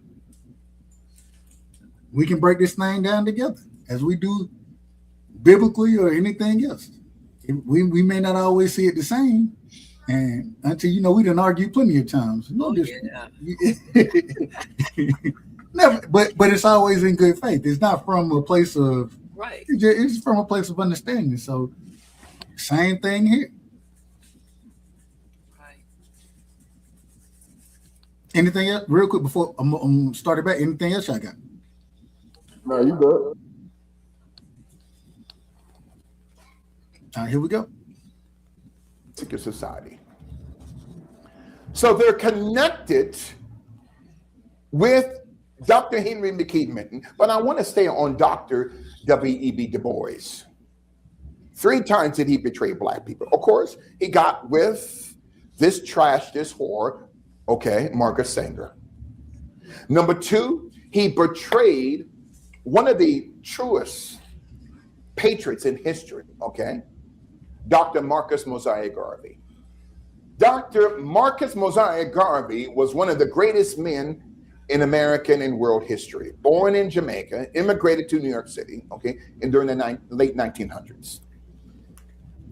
Built the United Negro Improvement Association into a massive worldwide movement, but he was a threat. Multi-millionaire. This was before the time in the advent of the internet and cell phones. So J. Edgar Hoover of the Bureau of Investigation, a precursor to the FBI, let's use some Negroes. Now the term Negro comes from the Greek word necro, N-E-C-R-O, which means autopsy of flesh. Necromancy, one having sex with a dead corpse. That's what Negro means, or necro. Necrophilia, necropolis. And it was the Greeks who were originally called that. Then that was transferred, not to you and I. I'm not going to claim that. So then here comes the third sin of Dr. W.E.B. Du Bois, how he betrayed black people, not just with Marcus Sanger and setting up Dr. Marcus Mosiah Garvey, stating that he was embezzling money. That was a lie. And Dr. Garvey ended up going to prison and eventually being deported back home to his homeland of Jamaica. And Dr. Garvey, some years later in the mid-40s, was found dead at the Drake Hotel in London, England. Right across the hallway stayed Marcus Sanger and W.E.B. Du Bois. Another topic for another day, okay? And then the third betrayal of what Dr. Du Bois did against Black America was setting up this Boule secret society as gatekeepers. They are worse than any Klansman or skinhead. You got Roland Rolades Martin, okay? You got Reverend Al, vitamin B deficient Sharpton, Jesse Jackson. These individuals, Benjamin Crump, they are race pimps. They don't care about you and I. These race pimps are part of the Boule. Now, what does the term Boule mean? It goes back at least 4,000 to 5,000 years into Greek antiquity. Now, the term Boule, B-O-U-L'-E, when you look at their logos, man of God, the original logo of the Boule, half man, half woman with breasts, okay, which means the Boule's connection to the LGBTQRS, whatever, all these demonic pronouns. A lion with this left paw on a skull. That's the original Boule logo going back 4,000 to 5,000 years during the time Aristotle, Plato, and Socrates. Okay. The present day logo, which is the present day insignia of the Boule Secret Society. Now they're headquartered, not in Philadelphia, but in Atlanta. Same entity, half male, half female, half lion, with this right paw on an urn. URN, which they keep the ashes of dead people. So when you connect the word skull urn or urn skull on Google Images, it represents jewelry of witches and warlocks, which they encapsulate the dust of the people that they conquer, whether around their neck, their wrists, or their ankles.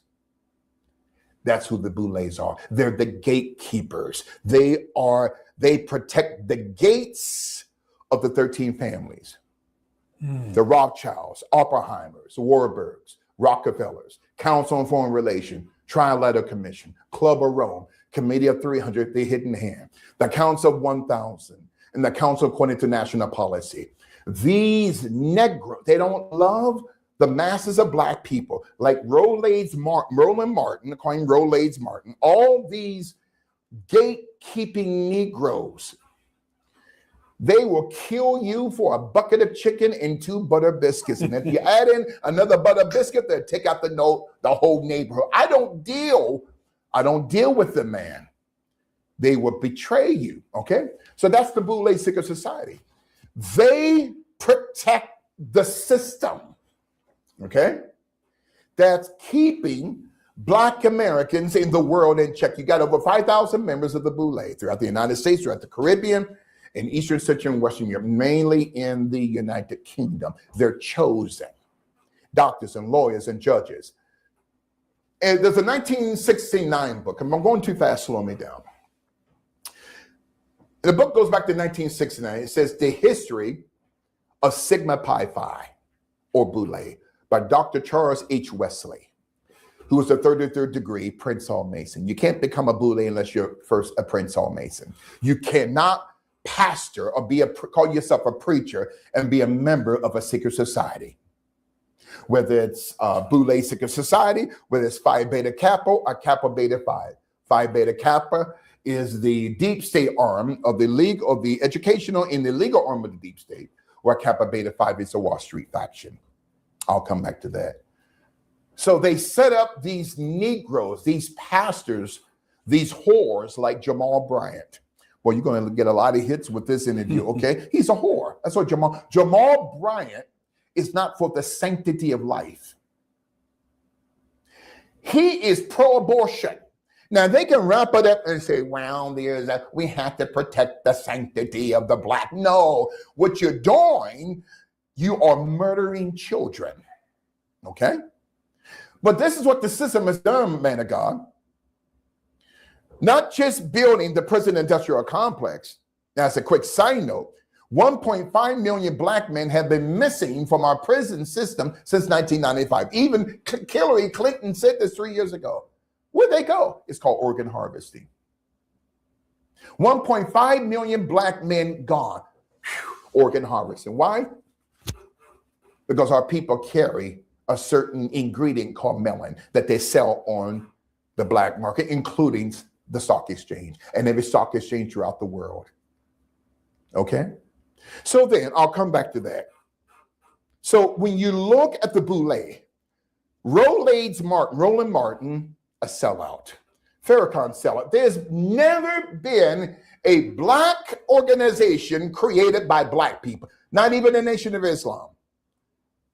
Farrakhan's God, okay, the creator of the Nation of Islam, was a white man born in New Zealand whose parents were born in British India. When I say British India, when the British Empire colonized India centuries and centuries ago.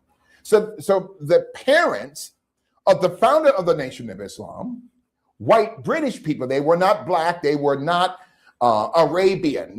That's what the Nation of Islam, they keep changing the color. First he's black, he's olive, he is mixed now. Stop. So Wallace Dodd Ford, or Forrad, immigrated to Newark, New Jersey, okay, in the early part of the 1900s, joined the Moorish Science Temple of America, led by Noble Drew Ali. So the Moorish Science Temple of America, their teaching is that concerning the origins of the Black Moors out of Spain, but the term Moor is not one of greatness, it is a derogatory term, meaning one who is cursed. I'll come back to that. So the Moorish Science Temple of America moves to Chicago. This white New Zealander, okay, the god of the Nation of Islam, Wallace Dodd Ford, has over 1,000 different aliases, moves to Los Angeles out here, works in a restaurant, and is arrested by the LAPD for murder and for selling heroin. I'm talking about Farrakhan Scott, okay? Wallace Dodd Ford, he is sent to San Quentin, okay? Then when he gets out of San Quentin, okay, the God of the Nation of Islam, he moves to Portland, then moves to Galveston, Texas, okay? And then moves to Chicago to join the Morris Science Temple of America. The racist Chicago PD sets up Noble Jew Ali for murder. So Noble Jew Ali has to leave Chicago for a while until the heat dies down. So he is instructing this young man, Farrakhan's God, which they would deny to this day, who they call Master Farah Muhammad. So Noble Jew Ali put him in charge of the Morris Science Temple in Chicago. The building for the Morris Science Temple, okay, was owned by a Khazarian who created the Sears Roebuck Company, okay, a man by the name of Julius Rosenwald, who had a housekeeper named Claude Green, who was the treasurer for the local Morris Science Temple of America. Claude Green ends up getting murdered. We don't know how. We don't know who killed him. Okay. But the building, which Noble Jew Ali was renting, belonged to Julius Rosenwald. This is the same Julius Rosenwald who built the 5,000 Rosenwald schools in the South. It was Julius Rosenwald who gave the bulk of his money to create the historically black colleges and universities that exist to this day, who are educational hotbeds for the training of future Boule secret society sellouts. Okay? So John D. Rockefeller gives Julius Rosenwald $100,000. Rosenwald gives it to his best friend, Cecil B. DeMille, the Hollywood director, and who gives it to his side piece, the money, to start the first abortion clinic in Harlem, New York, in April 1929. Marcus Sanger, Planned Parenthood. Okay. So all of the pastors throughout Harlem and throughout the boroughs of New York were paid $500 each to allow this trash to come on their pulpit to convince black women to abort their children, okay? For her kids stayed alive. So then, which takes us to 1939. See, and definitely, and the thing is, we're definitely getting to the born in sin, chip and iniquity, because that's a powerful paradigm. So we built the foundation in Genesis chapter 1. We're coming to Cain and Abel, Cannibal, Bloods and Crips, and the Bloods and Crips were created by the Central Intelligence Agency, right? It was not Tookie Williams or Raymond Washington that created the Bloods and Crips, or also called the Pyros, which is really the name of a demon in Finnish demonology. When I say Finnish, that's the history of demonology in Finland, okay? And so the CIA created the Bloods and Crips after the Bloods and Crips, actually before them was the Black Panther Party. Mm-hmm. The original Black Panther Party. Dr. Uri Newton is a hero of mine. Now, I don't agree with the communistic part, but it was the Panthers who introduced homeschooling. Mm-hmm. It was the Panthers who introduced those school lunches, okay? The Panthers did that. These men and women were brilliant, PhD, master degrees, PhDs. And so they're telling you and I that Uri Newton sold drugs. That's a lie. So the FBI took him out. Well, we'll talk about that later on. So getting back to the Boule, all of the black colleges throughout the United States, especially in the South, okay, in the southeastern portion of the United States, that's with Rockefeller, Rothschild money, okay, and also through the money of Julius Rosenwald. So Julius Rosenwald of the Sears Roebuck Company helped start Planned Parenthood in New York City. Now, originally it was called the Birth Control League. Going back to January 1916, they were in Brownsville, New York, that at the time was predominantly white, but now Brownsville, New York is predominantly Jewish. Okay, and then 13 years later, in 1929, in the corner of what would be today Malcolm X in 125th or Lenox in 125th, was the first Planned Parenthood clinic. Okay, it was because of pastors who sold out their people for $500 that Planned Parenthood gave each pastor in Harlem $500. So the life of a black child was only worth $500. And you know what the tragic thing is, man of God? Nothing has changed, okay? I'm hated, especially by a lot of my people, okay? They think, what they say, why won't you talk about white people? I'll talk about everyone. That's our problem, okay? So then, yes, we are the original people. Yes, wait a minute, what do you mean we are the original people? Wait a minute, we are the original Hebrews. Now, there's a great distinction. I'll come back to the Boulets because the state of Israel is using the Boule.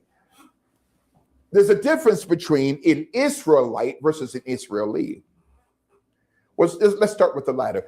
An Israeli is a present day citizen of the state of Israel. Now, the state of Israel, I'm not talking about the nation of Israel, but the state of Israel is only 77 years old, going back to 1978. The nation of Israel is not just 3,000 to 4,000 years old. The nation of Israel actually has no age, like the Torah has no age. So a lot of theologians would say the Torah is 3,339 years old when God gave it to Moshe or Moses. Well, it's ageless.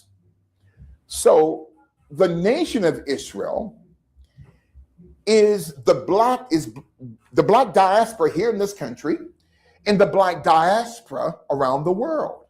I'm not making this a race connotation, but let the truth be told. So the original Hebrews were black. Noah did not have a son named Semitic or Sem. See, there's a difference between a Shemite versus a Semite. A Shemite, the oldest son of Noah, a Shemite is an Israelite of the original Hebrews who were black.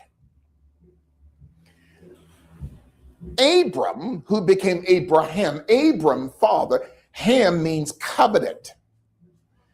So God processed Abram out of the Ur of the Chaldees. So Abram, Raymond the Bush, came from the Ur of the Chaldees, which is present-day Iraq. Then God told him, pack up your bags. All you need is a compass and a suitcase. There's a land I want you to occupy. But there are Amalekites, Ammonites, Ekronites, Canaanites in the land of milk and honey. Okay. Now, these white Jews today, see, people think I'm an anti-Semite. No, when you're teaching truth, then they call you an anti-Semite. My right-hand person on our staff, Sister Lisa, Dr. Lisa Golsing, she's a Jew. Okay. So the Jews of today, they're only Jewish by conversion. The Khazarians, which go back centuries, out of Turkey, Mongolia, from the central part of China through the Han Dynasty. Then they immigrated to Eastern, Central, and Western Europe. Eastern Europe as Ashkenazi Jews, Western Europe as Sephardic Jews. Okay, those are not evil words. This is just the truth, a part of the immaculate deception of history. So you and I are Shemitic. So Shem's name was not Semitic. Well, where did that term Semitic or Semite come from? On the website of the ADL, the Anti-Defamation League, they don't hide it. They say that the term Semite or Semitic was concocted and created by a German philosopher during the late 1700s, but they don't name the philosopher, but I will. Dr. August Ludwig von Schlosser was paid by the Rothschilds to create a term called Semite, Semitic, or that which is Semitical. And that's not an evil word, but it was concocted in the late 1700s with Rothschild money through a German philosopher, Dr. August Ludwig von Schlosser. So when people say Semite or being anti-Semitic, that term Semitic is not authentic. It was concocted by a German philosopher in the late 1700s. Dr. August Ludwig von Schlosser.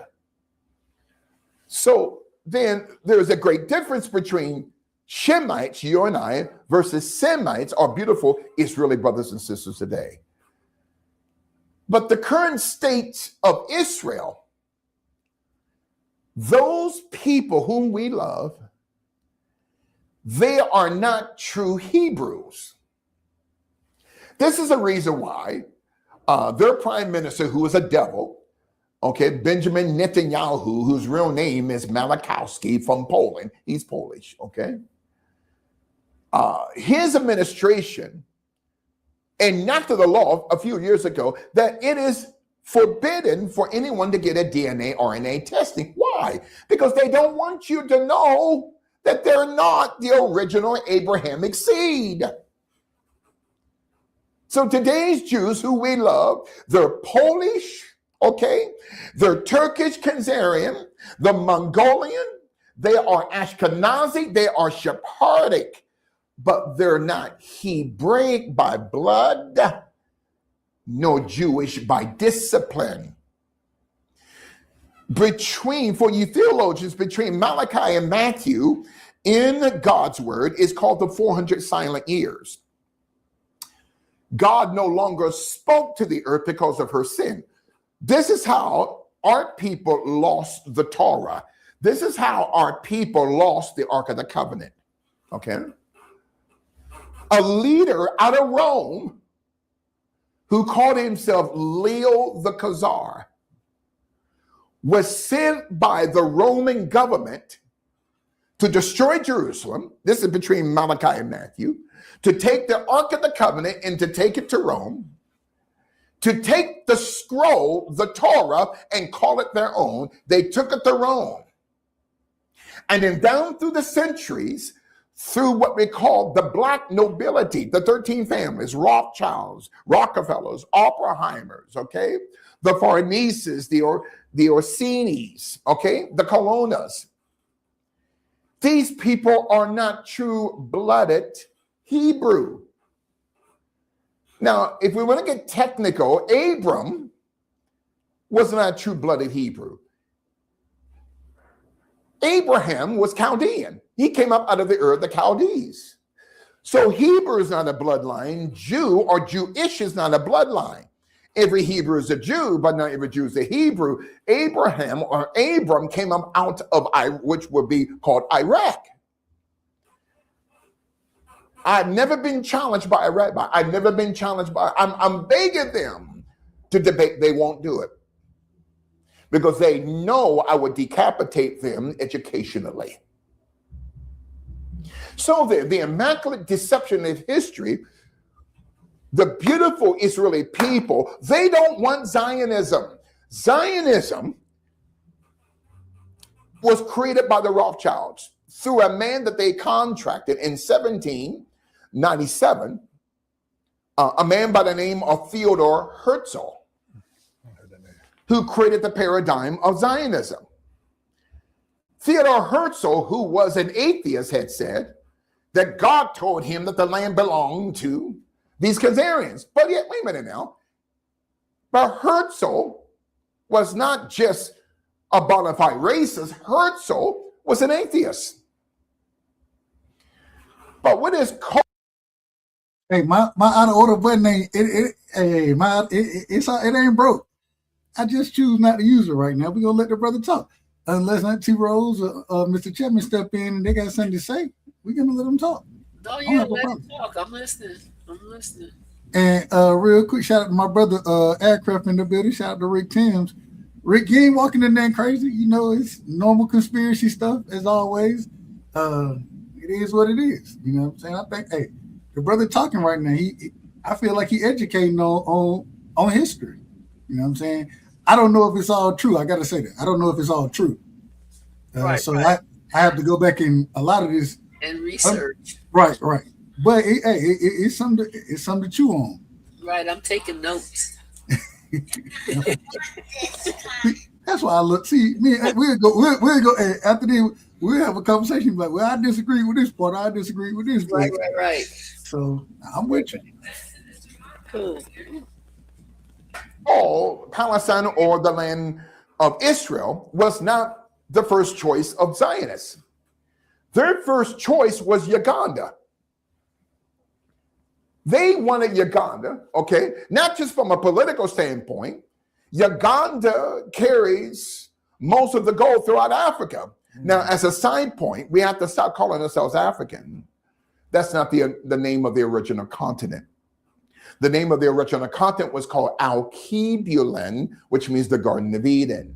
And what Rome did during the Second Punic War in 202 BC, through a man by the name of Leo Scipio Africanus. Now, you got black folk. No, the name Africanus was confirmed. No, that was the last name of a white Roman family. See, black folk, they don't want to give up that title. Okay, Africa. So Leo Scipio Africanus built the first underground dumb tunnels for the trafficking of children. So you got, wait a minute now, 30, 40 million black folk in this country, not you and I, calling ourselves after the name of our former slave master and calling ourselves after a pedophile, Leo Scipio Africanus. Down the road, there was Louis Africanus, whose real name is Abin Muhammad Hassan, slave traders. So let's remove the term Alkebulan, which means the Garden of Eden, and let's call ourselves after the name of our former slave masters. Here's the difference between us, true Jews, true Hebrews, versus those who we love, but they're Khazarians. The Khazarians, they constantly change their name. The other day, have you heard of, and we had exposed this during our global masterclass, those amongst the Third Reich, Joseph Goebbels, one of the most evil men in history. So my staff, not just here, we have a small staff of researchers in New York who also take care of my speaking engagements. Every other day, I'm on some radio show or podcast by phone or by Zoom somewhere from around the world. So technically, I'm booked until October of 2027. But I felt the leading of the Holy Spirit to be here today with you. Thank you. Yes, sir. So the immaculate deception of history. So then, we love our Israeli brothers and sisters, but Joseph Goebbels, that wasn't his real name. He was Adolf Hitler's right-hand man. The real name of the Goebbels bloodline was called Bendix, Bendix, which is an Ashkenazi name. Joseph Goebbels was a Khazarian. Hitler's real name is Hiedler, but he had Rothschild blood. I heard that. Because his grandmother, who was raped by a Rothschild, she was, you know about this, I heard about she that. was a housemaid for the Hamburg, Germany Rothschilds. She conceived Adolf Hitler's father. So that's why Hitler went into, not just the Rhineland, went into Austria, because the government of Austria was keeping all of those records, not just on the true bloodline of Adolf Hitler, but the bloodline of the Third Reich. Most of them were Ashkenazic. That's why they went to war, to hide that. That's why they invaded Poland on September 1st, 1939, to destroy that. Because that's where they're from. The history. The history. See, when you look, people are talking about. So it's kind of like why they invaded Iraq and went straight to the museums. Went straight to the Yeah. That's it. You see, Hitler's a Rothschild. Goebbels is Ashkenazic. Okay, we've been lied to. And Benjamin Netanyahu, he's Polish. We love the Israeli people, but they hate Zionism. They don't want it. So how is it that this small country has got the United States by the testicular fortitude? We got to break that. We're not talking about the everyday Israeli Jewish people. I'm talking about the Zionist demons. Okay? So Zionism, you go back to 1917, the Balfour Declaration. You've heard of it. Sir Arthur Balfour, a British politician. He was subservient to his handler, Walter Rothschild of the British Rothschilds. So Walter Rothschild had bought the land, which is now called the State of Israel, and first gave it to Great Britain, okay, called the UK-Palestine Agreement. And then after World War II, 3 years after World War II, 1948, let's give it to a people born in Turkey, but migrated to the State of Israel, to the nation of Israel, born in within the Mongolian Empire, but moved to Palestine, born amongst the people of the central part of China, the Han Dynasty. So the State of Israel, not the people, the State of Israel is a fabrication, because it was built in Turkey, Mongolia, Han Dynasty in China, moved to Germany, Ashkenazi, moved to Central and Western Europe, Sephardi, and let's give them a land that they have no genetical, no legal right to. Okay. That's why they got these wars. In the State of Israel, not the nation, that the State of Israel is only 77 years old, going back to 1948. But they are incorporated, the State of Israel, out of London, England. Wait a minute, I'm confused. How is it that we've been duped? Oh, these are God, and everyone's God's people, but we've been told they're the Jews, they are the true Hebrews. But the government, the State of Israel, a fabrication, has its corporation status out of London, England, controlled by the British Crown, King Charles. And the State of Israel was exposed in the Panama Papers, the Paradise Papers, okay, and the Pandora Papers of having a P.O. box out of the Cayman Islands and also out of the British Virgin Islands, which holds billions of dollars throughout Caribbean banks connected to MI5, MI6 out of London, to the Mossad. All of this is coming down. And where Charlie Kirk's death has done, see, it has backfired against the Mossad. We love our Israeli brothers and sisters, but they are not the ancient Israelites, and they know it. But the people there are called Palestinians. I want to say something radical. They're not from there. They've been there for centuries. They are from the old Ottoman Empire.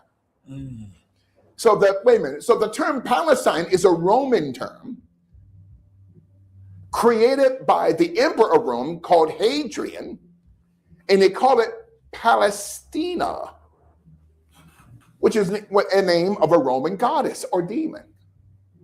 Created Palestine as a counterattack against the ancient Israeli people. Okay. It's a mess now. You got two factions of people who really don't need to be there. White Israelis and the Palestinians. Who doesn't belong to you and I. Okay. So Israel, the State of Israel, is a fabrication, not the people. Zionism is a fabrication. Zionism is a demonic regime. And the goal of Zionism is global domination. Let's take over the United States, which they have done. Now we're going to take over Syria. We're going to take over Lebanon. We're going to take over Jordan. And eventually we're going to take over Qatar that we bombed a couple of days ago. And we're going to take over Saudi Arabia. But it won't work. So the Zionists have America in a black male position because of this Epstein mess. Now, Jeffrey Epstein. His real name is not Epstein or Epstein. His real name is Malachowski, the same as Benjamin Netanyahu's real name, Malachowski. You see, we don't follow the money first. We follow the bloodline that would take us to the money, that would take us to the crime. We've been lied to. Senator Ted Cruz said some weeks ago, a month ago, in the interview with Tucker Carlson, the word of God says, the blessed the Jewish, okay, which ones? These? So you got AIPAC that has both sides. And we remember we talked about Baphomet, that two-horned spirit. And then the term uterus, two fallopian tubes, the face of Baphomet. Now, I'm not calling women Baphomet, okay? But God never named that part of the woman uterus. The term uterus means hysteria in Greek mythology. Hysteria, hissing. Snake. Hissing, snakes, okay? Paul said to the apostolic body at Rome, the poison of asp is under the lips. Aspirin, aspartame. You see. So Zionism is a snake, not the people, but the secular fake Jews at the top, not the people, not the masses, but it's the 13 families that must be destroyed. Now getting back to the Boule. So the Boule Secret Society, it means gatekeepers. They, like Roland Rolaids Martin, Reverend Al Vitamin B Deficient Sharpton, Jesse Jackson Fair. See, they won't bother Farrakhan, not because they don't fear him. He's with them. He's with the system. Okay? He's bought and paid for. He can't stand Malcolm. Malcolm X is more dangerous from the grave than he is alive. Malcolm said, you can't buy me. That's why they killed Malcolm and killed Charlie Kirk. Now you got these Negro Boule. He's a racist. But it's not working anymore.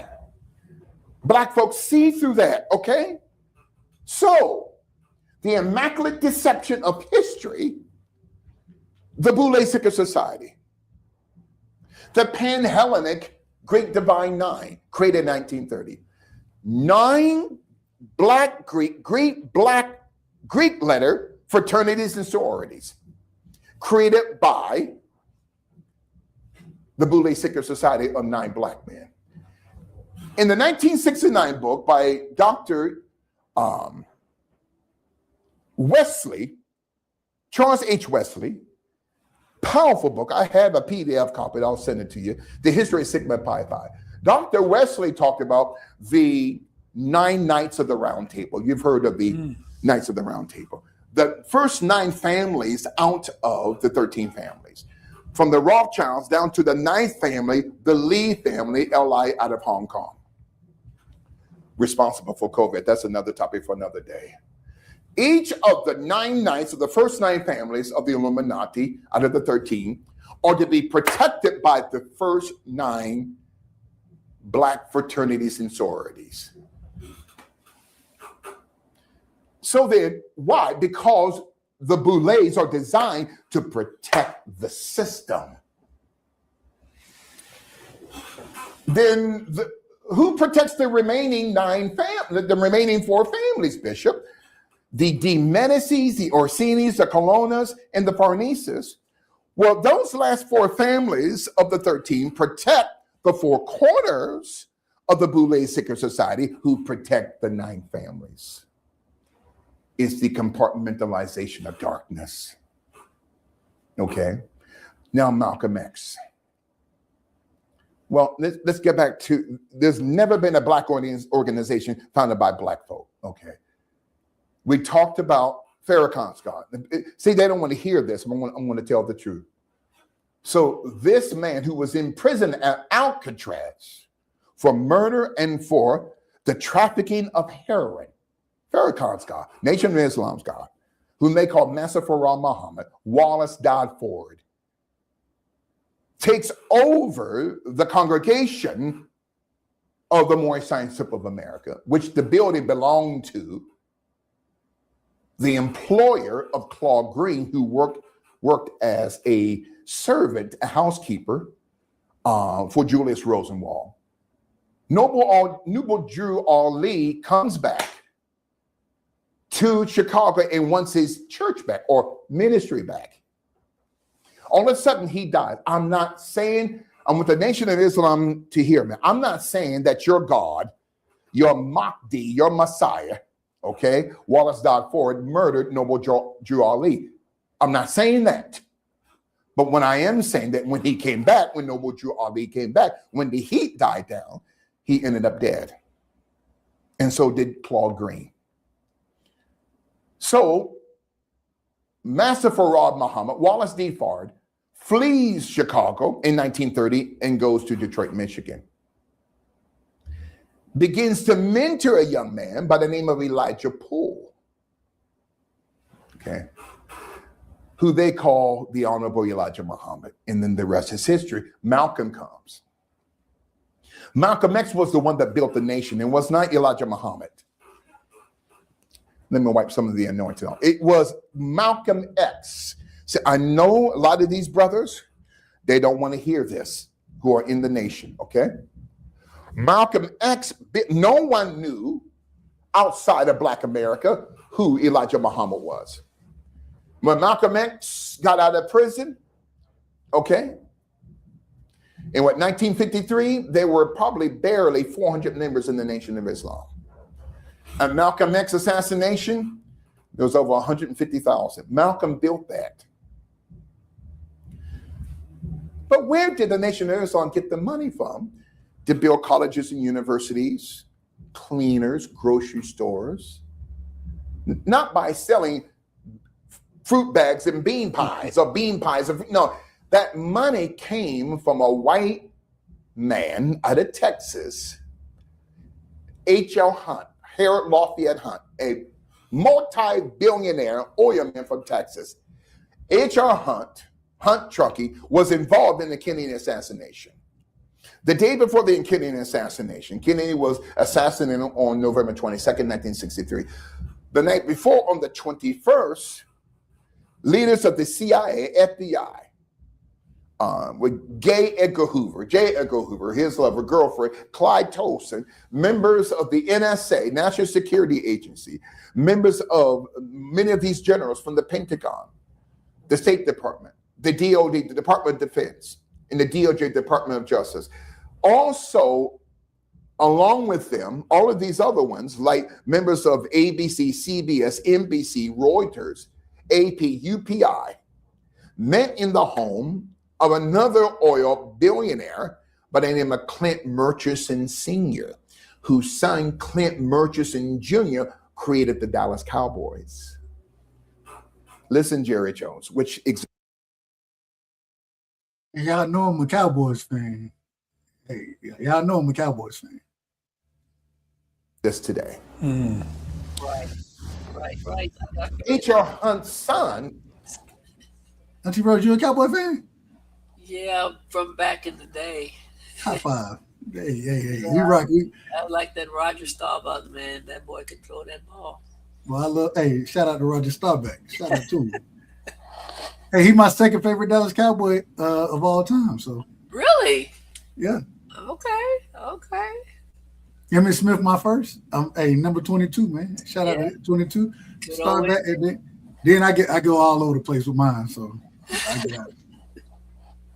I'm a younger Cowboys fan. Respect.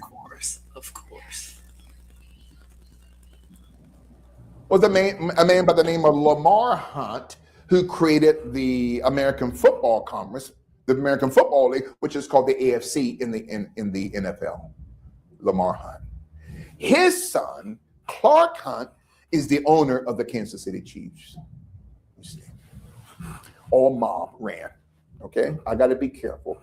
So then now, H.R. Hunt gave Elijah Muhammad millions of dollars from 1955 to 1975 until the death of Elijah Muhammad, millions of dollars a year. Why? Because H.R. Hunt, along with supplying money, not just to Elijah Muhammad in the Nation of Islam, but also H.R. Hunt, the puppet master, was supplying $100,000 a year to George Lincoln Rockwell, the creator and the leader of the American Nazi Party. Why? Because H.R. Hunt feared these two entities, the Nation of Islam and George Lincoln Rockwell, the American Nazi Party leader.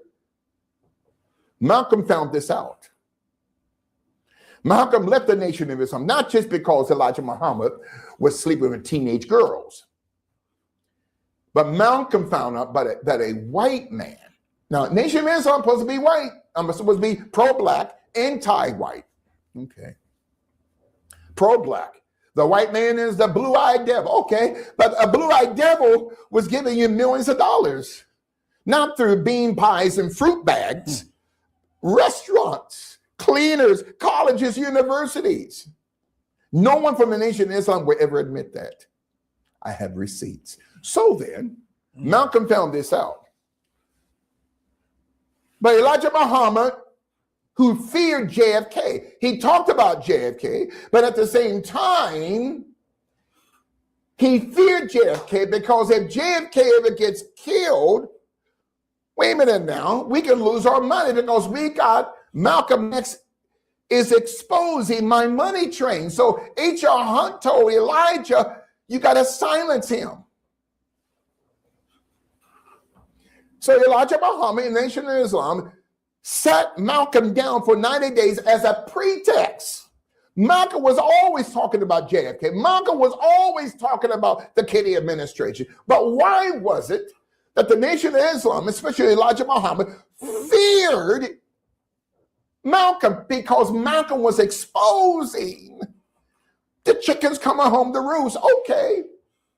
Malcolm was not defaming JFK. He was just saying, okay, all of your foreign policy, JFK, going back to Eisenhower, going back for the past 50 years prior to 1964, your foreign policy, you took out Patrice Lumumba, you've taken out African Archibalite leaders, you've taken them out, now the chickens have come home to roost. Okay. So you have FBI moles within the Nation of Islam, saturated throughout the nation. It got back to Elijah Muhammad. But why are you sitting Malcolm down now when Malcolm had been talking about this man for years? Your money train is all about money. Okay. After 90 days, we want you to sit down on a permanent basis. Malcolm says, it's time for me to go. Malcolm then became more dangerous.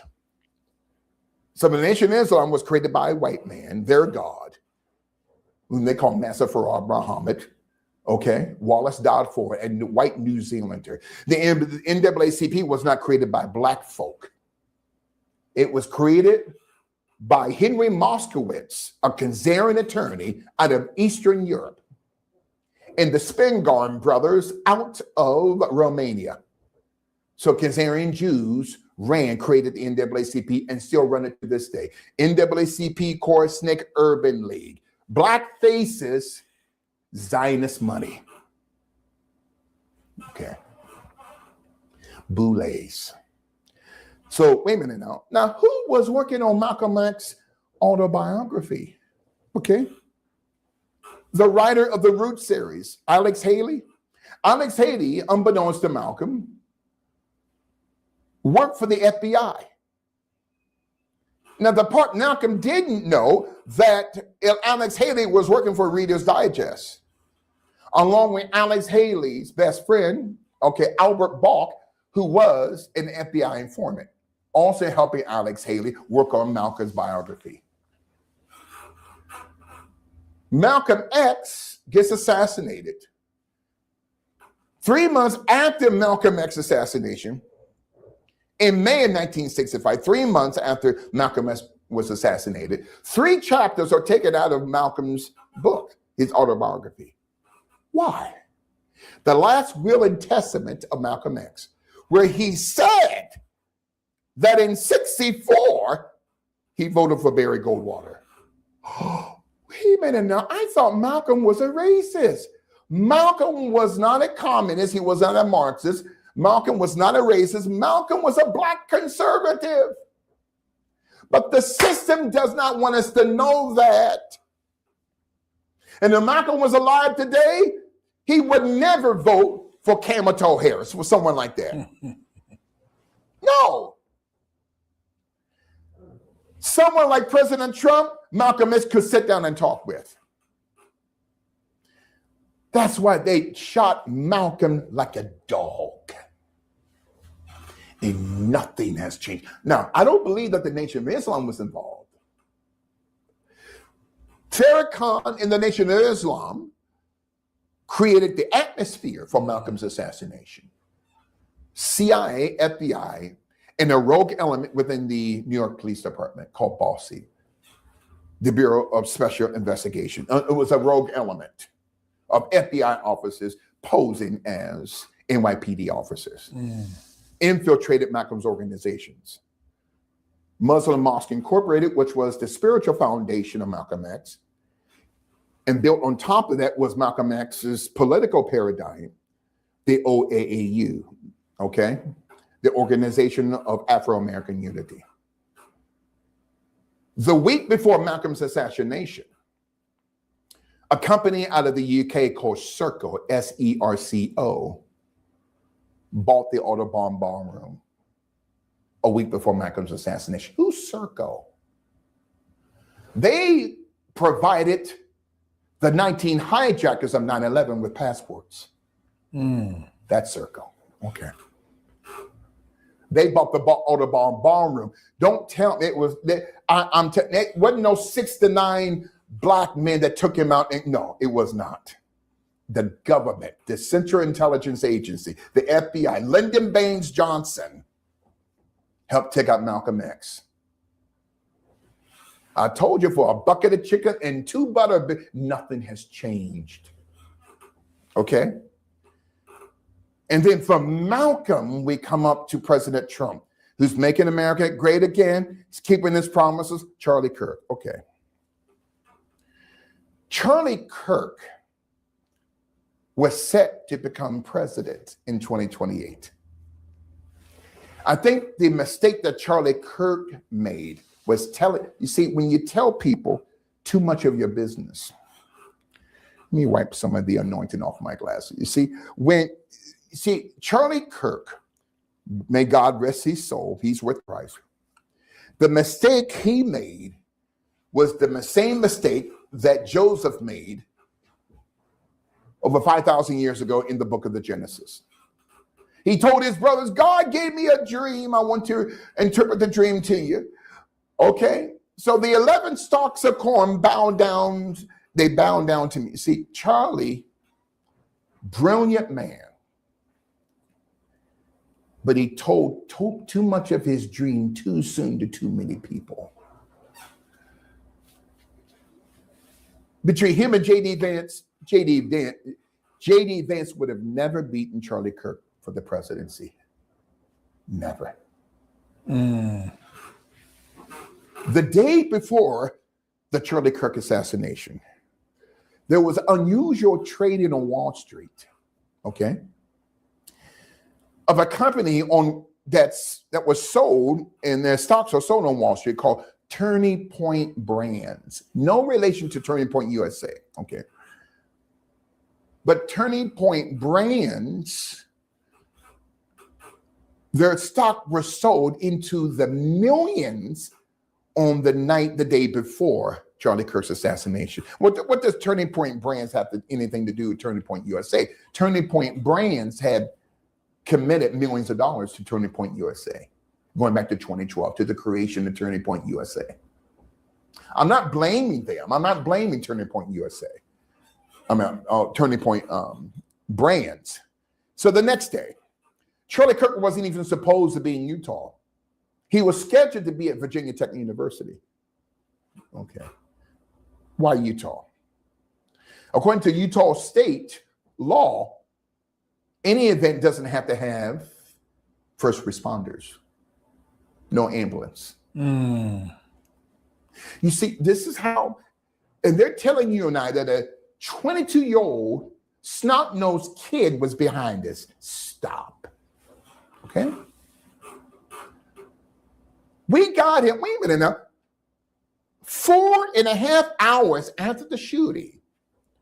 The BBC out of London had a biographical picture of this young man, Tyler Robinson, who never shot a gun before. Never. How did the BBC know that only 4.5 hours after Kirk's assassination, this was the man? Whereas the FBI didn't even catch him until another 29.5 hours. Just like Oswald, okay? Biographical picture, everything about, see, these are patsies, okay? So, Charlie Kirk was a threat. He was running for the presidency in 4 years. He said to Netanyahu, I don't want your money. I'm not coming to Tel Aviv. He signed his death warrant. Yeah. So just like JFK's security, Charlie Kirk's security was involved. On his right-hand side, on his left, not just two shooters in front in two separate buildings, there was a shooter behind him on Charlie's right-hand side, on the building behind him.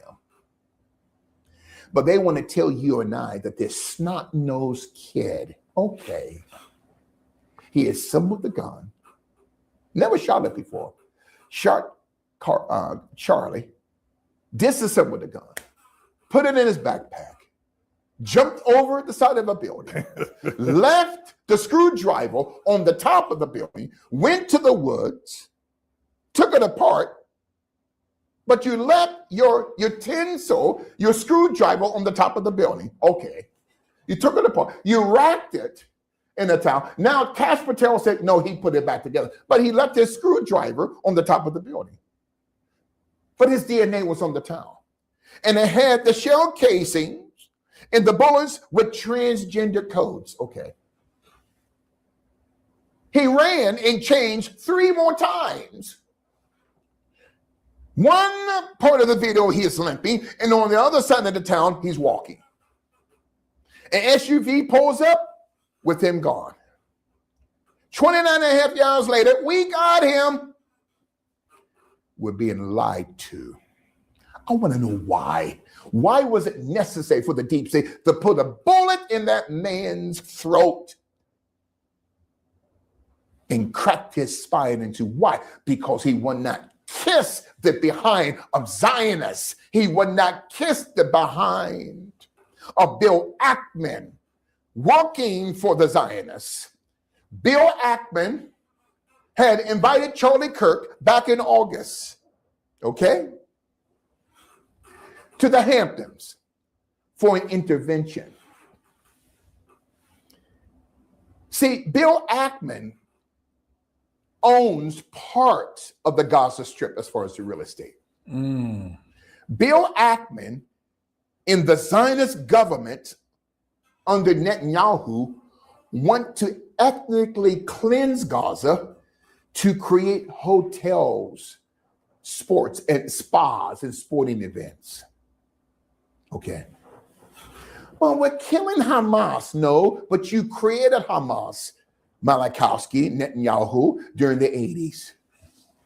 So you create an enemy and you bomb the people to just that. You see, it's all lies. So these people here in the United States that follow Christ, we got to support the nation. No, they stop. You're supporting genocide. You're supporting Zionism. The masses of the Jewish people, they're innocent.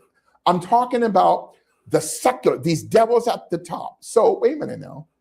So Charlie told Bill Ackman back in the Hamptons in August, I don't want your money. And Bill Ackman turned on him. Okay. So Bill Ackman turned on him. One of my favorite journalists, a colleague of mine, Max Blumenthal, wrote a great piece for the Gray Zone about what happened to Charlie Kirk. Charlie Kirk was threatened by Bill Ackman. That we don't want any more anti-Zionists at your events. We don't want anyone talking about the state of Israel. Wait a minute now. I can't have my own mind? No. Okay. Then Charlie Kirk began to expose the Zionists. You see? And then Charlie Kirk was told, let's move the event to Utah. No first responders, okay? And he was not taken to a hospital. Thank God for my contacts in the government. He was not taken to a hospital. Okay. So the crime scene was contaminated. No FBI, no cops there. So you got people who were supposed to be Charlie's friend, okay, involved in the conspiracy. One guy with sunglasses took a chair that Charlie was sitting on, stayed on, and taken down a camera, which was really a hologram camera. There is a hole beneath the tent that people, I'm not saying that Charlie Kirk is alive. Then the following day, that hole was filled up with cement. On orders from the governor of Utah, Governor Cox, there was a hole within the ground behind Charlie Kirk. There was a hole with steps where people can go down in. Wow. That goes outside to the parking lot. But Virginia Tech didn't have anything like that. Virginia Tech, by law, by Virginia state law, you had to have police there. You got to have first responders. They set this up. Same like the Kennedy situation. Same thing, Kennedy. Now, did you hear before when they killed Kennedy at the grassy knoll, they were going to kill him in Chicago? He had got warning from some people that he was going to be hit, so he immediately called Jackie to come home. Yes. And he rescheduled. So that was true. That was true. Matter of fact, they were going to kill him the week before in Miami with JFK. Then the following week, they was going to kill him in Chicago, but he left with a cold. Now, one of the things I heard that one of the Black Panthers, possibly in Fred Hampton, that's why they came in there and shot him up, because they said he might have known something in regards to the Chicago situation, and they had to silence everybody who was associated with that. So he allegedly got shot. That's why they went in there and just shot him up. Because because Fred Hampton, a great leader, who should have a statue in Chicago. There was an FBI informant within the Black Panther Party, the local party out of Chicago. And Fred Hampton, if you guys remember, I think it was the Democratic National Convention in Chicago in the 60s, the riots and all that. Well, Fred Hampton was involved. Fred Hampton knew what happened to JFK. Fred Hampton was going to spill the beans, but they took him out. That's what I heard. That took it. So Malcolm X, they took him out. You see, Malcolm X said, I know you're dirt. You're supposed to be pro-Black, anti-white, but yet you're getting money from the enemy. You see, nothing has changed. Now Charlie Kirk, his wife, whom I never met, Erica Kirk. I'm not ready to say this. I'm not disparaging her. She owns an orphanage out of the Ukraine. Okay, the Ukrainian Orphanage Ministry, which is an orphanage in Ukraine. The orphanages throughout Ukraine are hotbeds for child trafficking. I'm not saying she's involved. Okay. Then we're told she gave a 33-minute speech in Charlie's studio. My opinion, that wasn't her. Do I have any proof? No, I just don't think it was her. But, okay, it was an act. Now, this woman, supposed to be Erica Kirk, was at the memorial in Phoenix. I was asked to cover it as a journalist. I didn't feel the leading of the Lord to do that. So I even told President Trump, you don't mind, I'll skip it. He said, there's no problem. So he's my boss. But anyway, I got to be careful what I'm about ready to say. She put up this, like the Texas horn sign. I'm not going to do it. Why would she see? Everything is synchronized. Yeah. And I say this to your listeners before we close out. Remember, this is what I shared with my students last week. Season 6 of Scandal. Kerry Washington, season 6. Look up a woman by the name of Luna Vargas, who had her husband killed when he became president. I'm not saying Erica, I'm just saying everything is not what it seems. We're being lied to. The immaculate deception of history. The ones who own these prisons, especially the private prisons. Matter of fact, we go back to 1995. There was a secret meeting in Beverly Hills at the home of Clyde Davis, of these big time music executives of Warner Music, Sony Music, okay, Paramount Music. All of these music executives had invited rappers, and there were people from the CIA there. That at the time, a lot of these rappers didn't know that these people were from the CIA. And Suge Knight is getting out of prison, made a deal with President Trump, okay? And that's why I said Diddy, he'll never get out, but in the body bag. That's another topic for another day. But in that 1995 meeting in Beverly Hills, in the home of Clyde Davis, who was responsible for the murder of Whitney Houston, I said it, his days are numbered. And there were rappers there from all over the country.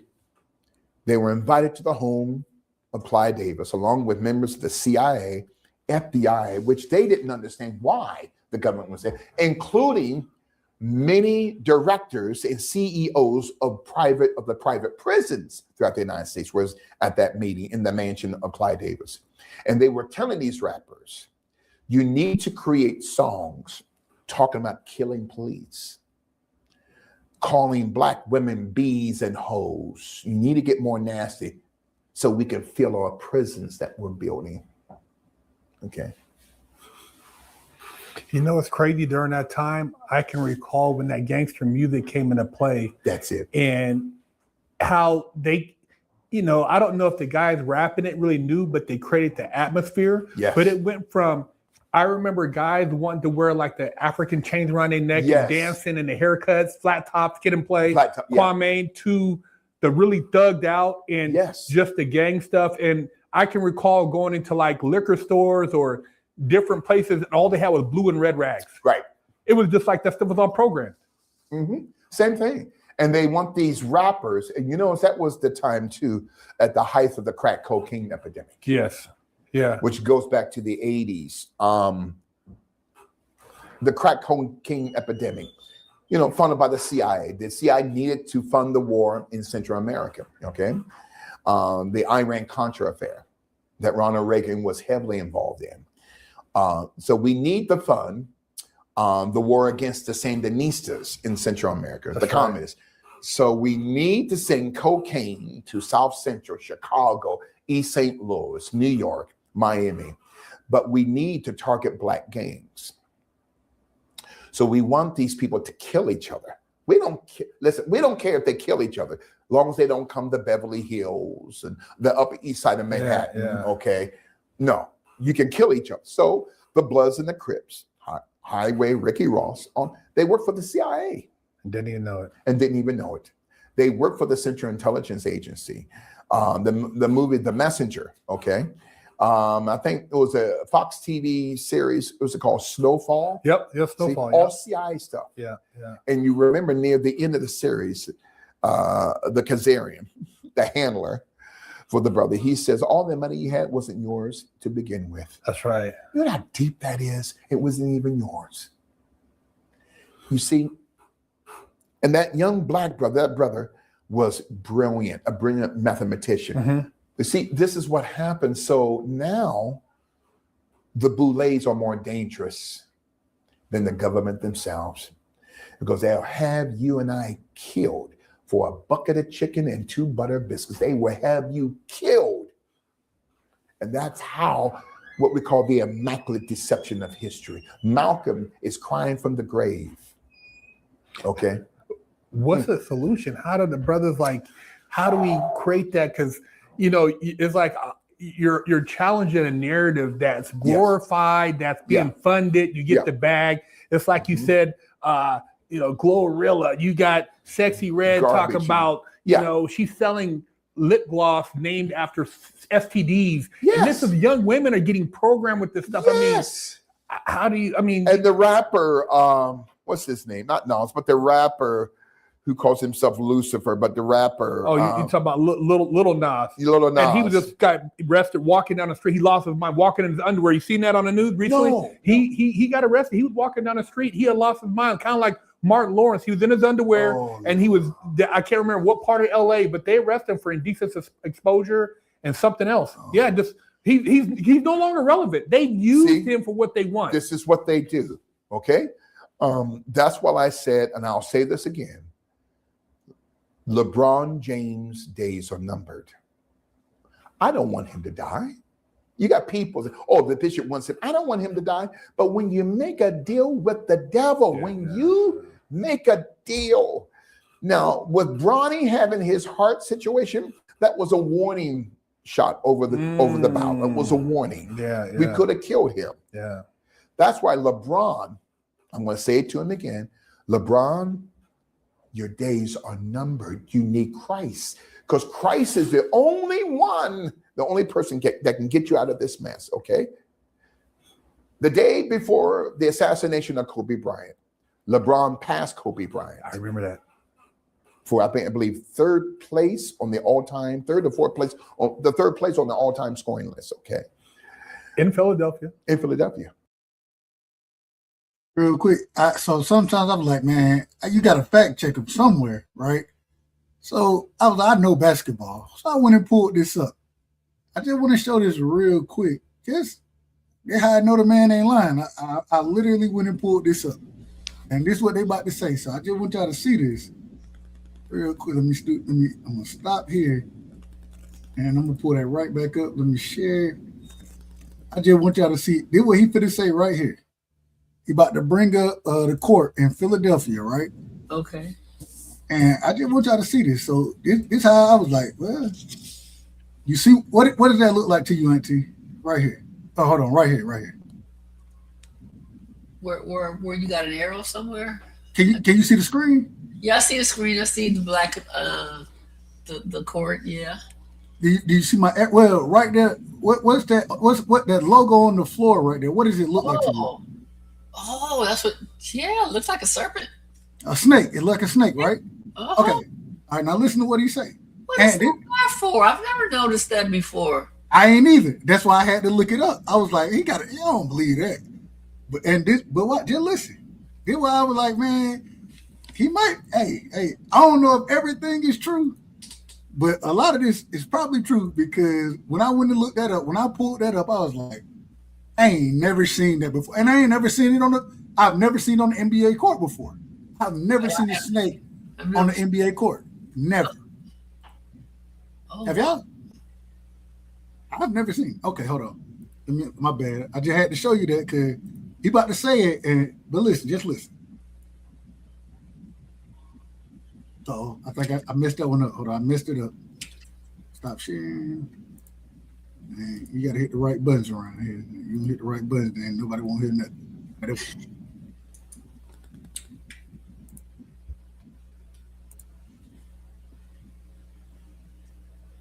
All right, let's do that. All right, there we go. Listen to this. Home of the Boule Secret Society, home of the Prince Masonic Order, and home of the AME Church Listen, Jamal Brand. But the AME Church, we were told, was created by black folk. No, it was started with Rothschild money out of England. Whoever has the money, they're the creators. So on that, against the 76ers, the night before Kobe's assassination, LeBron knew what was going to happen. Okay. On the court, if you go on the YouTube and look up the Lakers game the night before Kobe's assassination in Philadelphia, there's a snake there, a snake logo on the court of a chopped up snake. Okay, that is a boule. That's also not just a boule secret society logo of an impending death, but it's an Illuminati sign.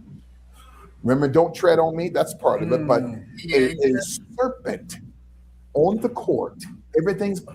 Symbols would be their downfall. That's right. That's right. And so, the following day, they're back in LA, and the press with the camera shows LeBron wiping his head. He knew it was going to happen. Okay. His days are numbered. Your son was just a warning. We gave you what you wanted. You wanted to be the all-time scoring leader. We gave you that. We gave you millions. Now you're a multi-billionaire. We gave you everything. And now it's time to pay the piper. So while everybody's looking at the material, they don't know this is a spiritual game. You see, they don't know. Oh my God. You see, you either pay on the front end or the back end. And too, the night before he died, my wife and I went down to Paradise Cove to the restaurant there on PCH. I can't remember it right now, but I've been there multiple times, and I felt the vibe in the air. And the next day when he died, it was almost like Superman had died. The vibe across the world, because people were, and then right after that came COVID. You notice that I'm glad you brought that up. Ever since Kobe's death, there's been a cascade on a global scale of events. COVID, lockdowns, Antifa, Black Lives Matter, cities burning. The world has never been the same since the death of Kobe Bryant. I want to share this with your listeners. I have a book coming out in January of 2026 called Kobe Bryant, A Luciferian Project Completed. On the 26th of January, 2026 would be, I believe, the 6th to 7 year anniversary of Kobe's death. Kobe Bryant. My bad, Auntie, did you say Paul? What'd you say? Wow. The Luciferian Project completed? And hold on, but when he tell the story, it's even crazier. Wow. And when he tell this story about Kobe, so I was never a huge Kobe fan, right? But I follow the NBA I follow it closely. I love ball. Right. And when he tell this story, I was thinking to myself, I was like, I heard this, but I didn't I didn't think nothing of it at the time. You know what I'm saying? Just watch this. Watch this one. Never was a part of the Boule Secret Society until the 7 year anniversary of Kobe's death. Kobe Bryant never was a part of the Boule Secret Society until he came back from that mess in Colorado. Mm-hmm. They couldn't control it. See, if they can't control you, they will set you up to be blackmailed. So Dr. Jerry Buss, God rest his soul, sent Kobe to Eagle, Colorado to get his knee worked on as if there's no knee doctors here in Los Angeles County. Now, from what I heard, Kobe, after they traded Shaq, traded Nick, got rid of everybody, he wanted to leave. That's a fact. I remember this time when Shaq got traded, it was like the Lakers was finna break up all the way. I thought Kobe was going to get traded as well. Yes. But Jerry Buss sent them down to Colorado to get his knee worked on. Because what was being said at that time was, well, we're going to trade him, then we got to make sure he's in tip-top condition, he can pass physicals and all this other kind of stuff. When we do trade him, you know what I'm saying? But listen, they'll listen. Yes. And so when he said, no. After I did all this, you want to leave? Yes. Oh, okay, well, go get your knee fixed first. So that was a cold move right there. I heard about that gangster move. Yeah. Oh, you see, and people like Kobe did not have the Holy Spirit. Thereby, they did not have discernment, you see. And so Kobe Bryant sent to Eagle, Colorado. Okay, Dr. Richard Stedman was Kobe's knee doctor. Dr. Richard Stedman was a member of Phi Beta Kappa, which is the educational and the legal arm of the deep state. Well, Kappa Beta Phi is the Wall Street faction. So Dr. Richard Stedman was Phi Beta Kappa. Told Kobe, listen, you don't need to stay near my office. You can go to Edwards, Colorado. That makes no sense. That's miles away. Setting him up to stay at the Cordelia Hotel that at the time was owned by the Prisker family out of Chicago. The Prisker family out of Chicago, where Jay Prisker is the governor of Illinois. I'm not blaming him. Jay Prisker was the former CEO of the Marmon Group, which owned the Sikorsky 76B helicopter that Kobe Bryant died on. I'm not blaming them. I'm just saying, a year before Kobe's death, the Marmon Group sold it to the Island Holdings Group here in California, in the Los Angeles area, okay, in Van Nuys, California. But you remember, Nike gave Kobe his own. They gave him his own helicopter. Right. Nike did. So why is he on somebody else's? Watch this. They had gone bankrupt. Okay, for $515,000.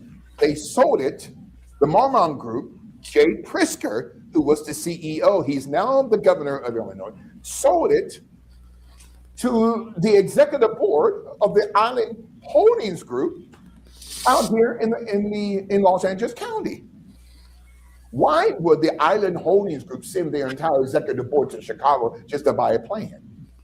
Kobe was already dead. So the Sikorsky 76B helicopter was not the helicopter that Kobe Bryant was supposed to fly in. His own helicopter, gifted to him by Nike, had technical difficulties, with the engine. Oh, wow. He was supposed to fly out of the John Wayne Airport. The same airport, if you remember a couple of months before, the executive board members, of the W Hotel, not just out here in Los Angeles, who perished in a helicopter crash. I'm trying to think, what does this group with the W Hotel have anything to do with Kobe Bryant, the W Hotel? Because the executive members of the W Hotel, the same hotel, were Adam Schiff, who's the senator now, and his friend Ed Buck, who's serving a 30-year prison sentence, used to frequent men. So this is the reason why President Trump can pass his legislation, because he's got dirt on all of them. People say, oh, Trump's name's on the Epstein list. Trump never set foot on any of Epstein's jets and never set forth on St. James Island. They were friends for 11 years. But President Trump is in it because President Trump's name is on the list because he did business with Epstein. Banking business had nothing to do with little girls. Then all of a sudden now, the Democratic Party, we need to see the Epstein. Well, why didn't Joe Biden? If President Trump was on those flight logs, why didn't Joe Biden expose it? Why didn't Barack Obama expose it? Because they're on it. And they know Trump is not on it. So here comes right now Charlie Kirk. Charlie Kirk said no to the Zionists. You can't buy me. Oh, he's out. They took him out in broad daylight. Say it again, T? I said, as soon as he said that, I said, when he couldn't buy me, you can't buy me. I said, he's out. The next thing sentence he said was, yep, they took him out. Can't buy me. Can't buy me. Man, it's an evil world. You gone. Yep.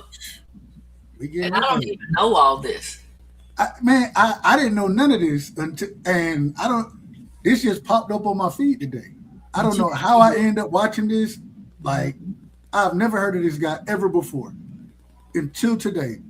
And I was like, well, hey, we can play it then. Let's play it. And we can follow along. I can follow along. He's making sense. I don't know if I know everything of it, but I can follow along, and it's like predictable what he's saying.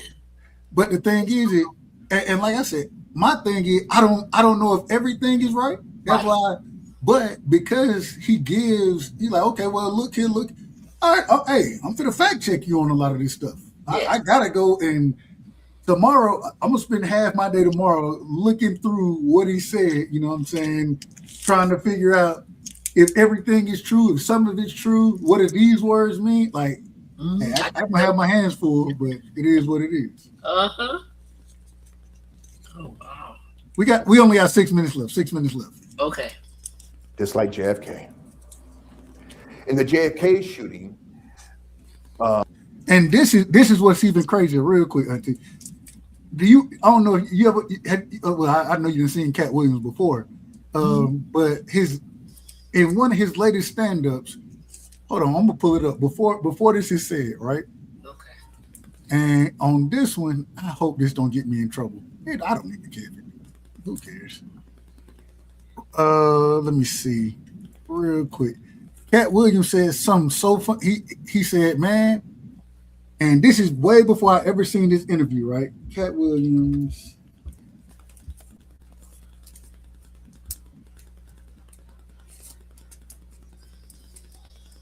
Let me see. That ain't the one. All right, here we go. No, that's not the one either. I didn't seen the short. Hold on, let me see what the name of this is. Give me 1 second.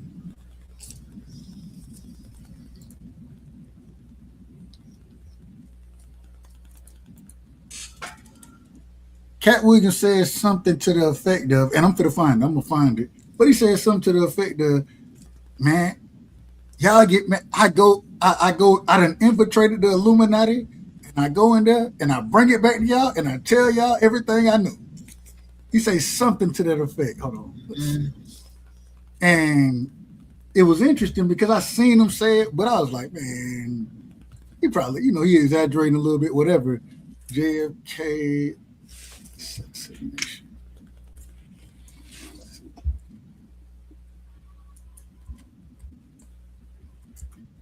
And all right, here we go, right here.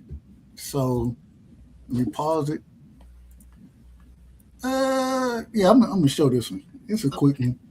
So because it's quick, hopefully YouTube don't do me wrong. YouTube, show me some love, man. I love y'all. Y'all just show me some love. Be kind to a brother, man. I don't want no smoke. I don't want no smoke with YouTube. We trying to figure things out around here. We don't own the rights to this content. This is for educational purposes only. And so, hey, here we go. Can you see it, Auntie? Yes. Listen to this now. Listen. For 50 years, y'all been wondering, what the fuck happened to JFK? I went in there and watched the VCR tape myself. I can't tell you what I saw, white friends, but I'll show you the part you missed.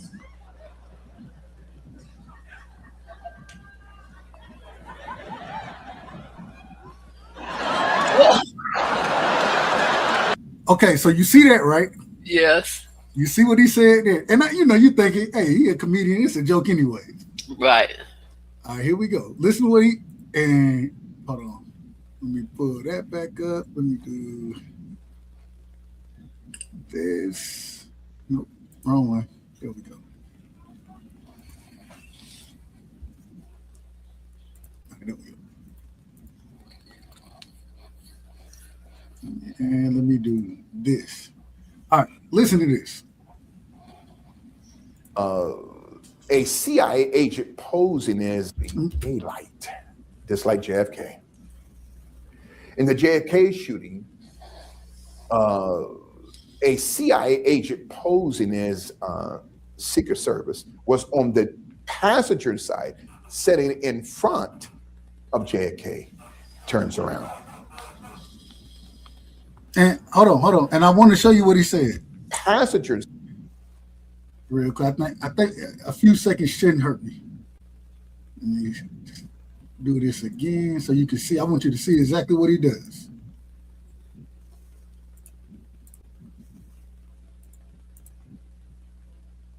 All right, watch this. Side, sitting in front of JFK, turns around. And then what Cat Williams just explained? Yeah. I said, man. Oh my goodness. It's a wild world. It's a wild world we live in. Oh yeah. All right, here we go. We're gonna finish this. We got what we got. We got 5 minutes left. Okay.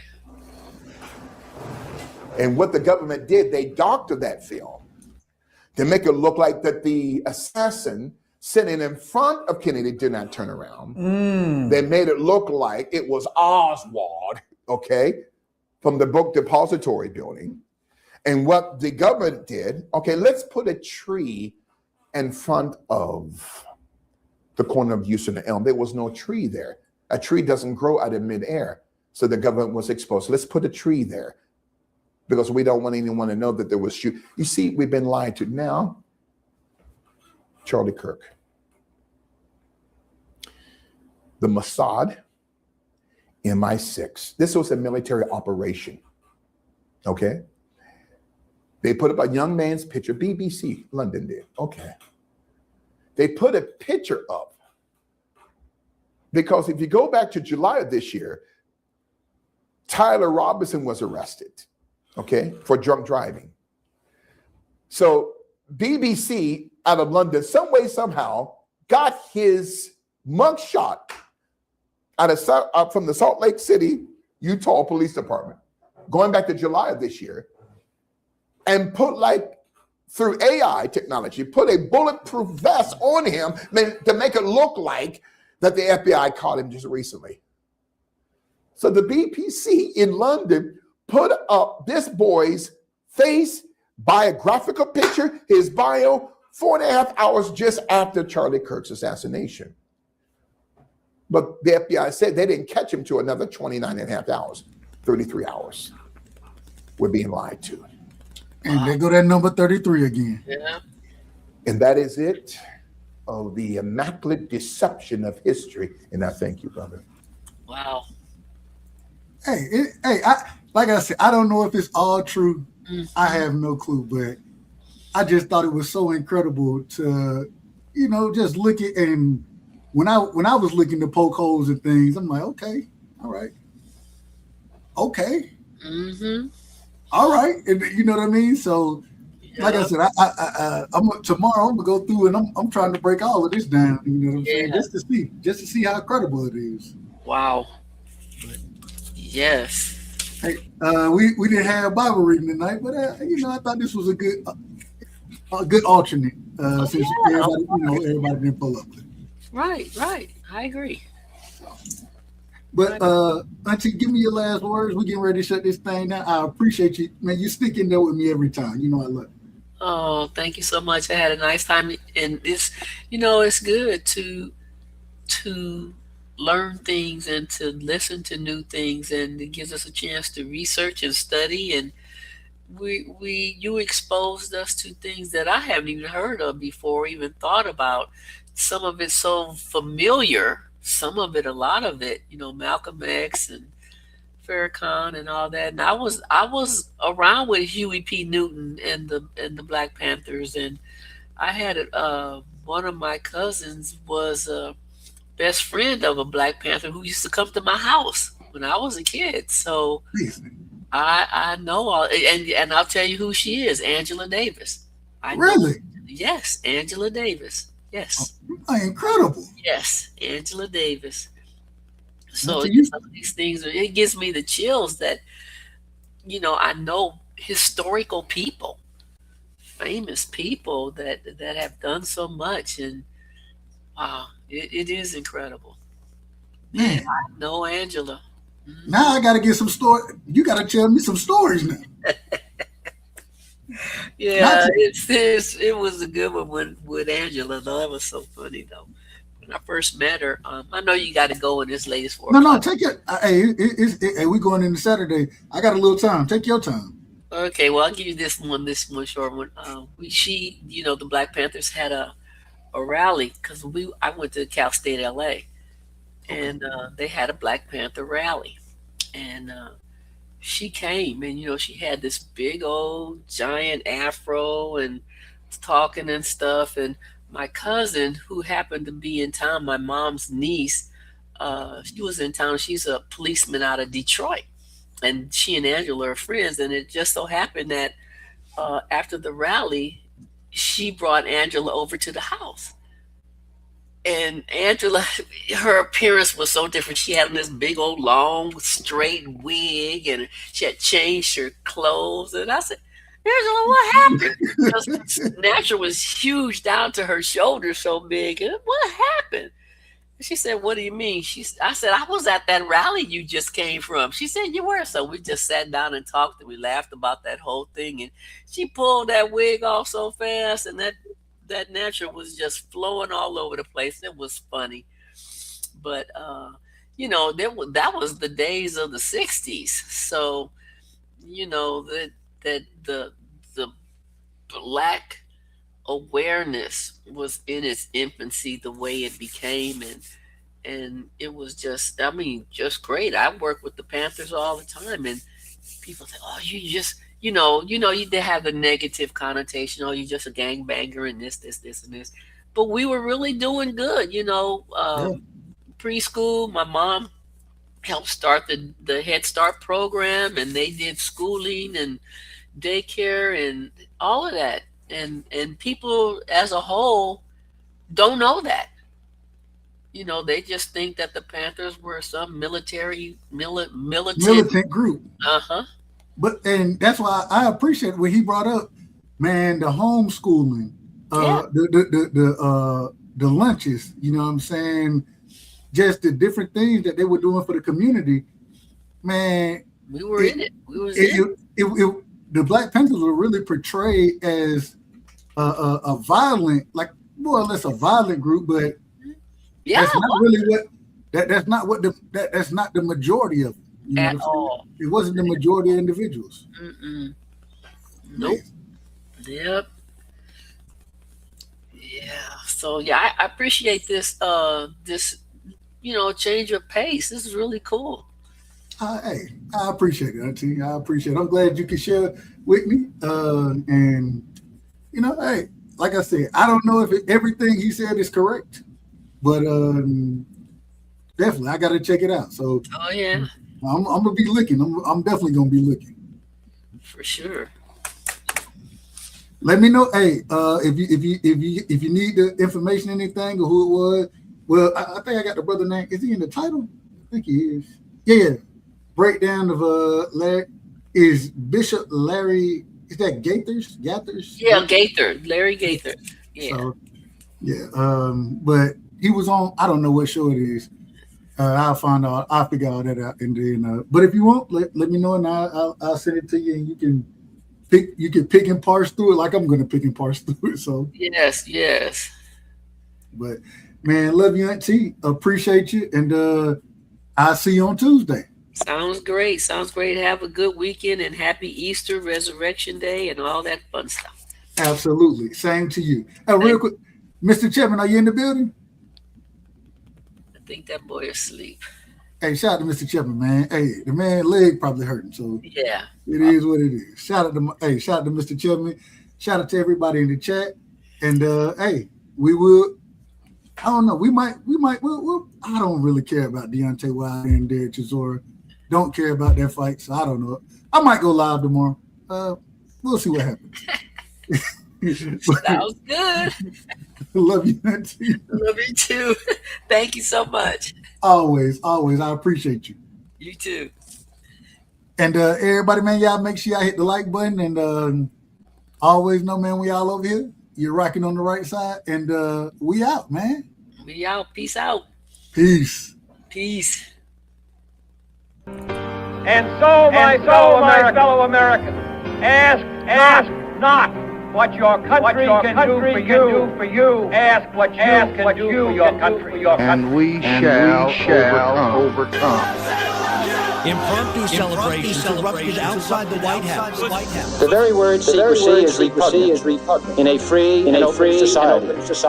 And we are as a people inherently and historic, opposed to secret society, to secret oaths, and to secret proceedings. For we are opposed around the world by a monolithic and ruthless conspiracy that relies primarily on covert means for expanding its sphere of influence.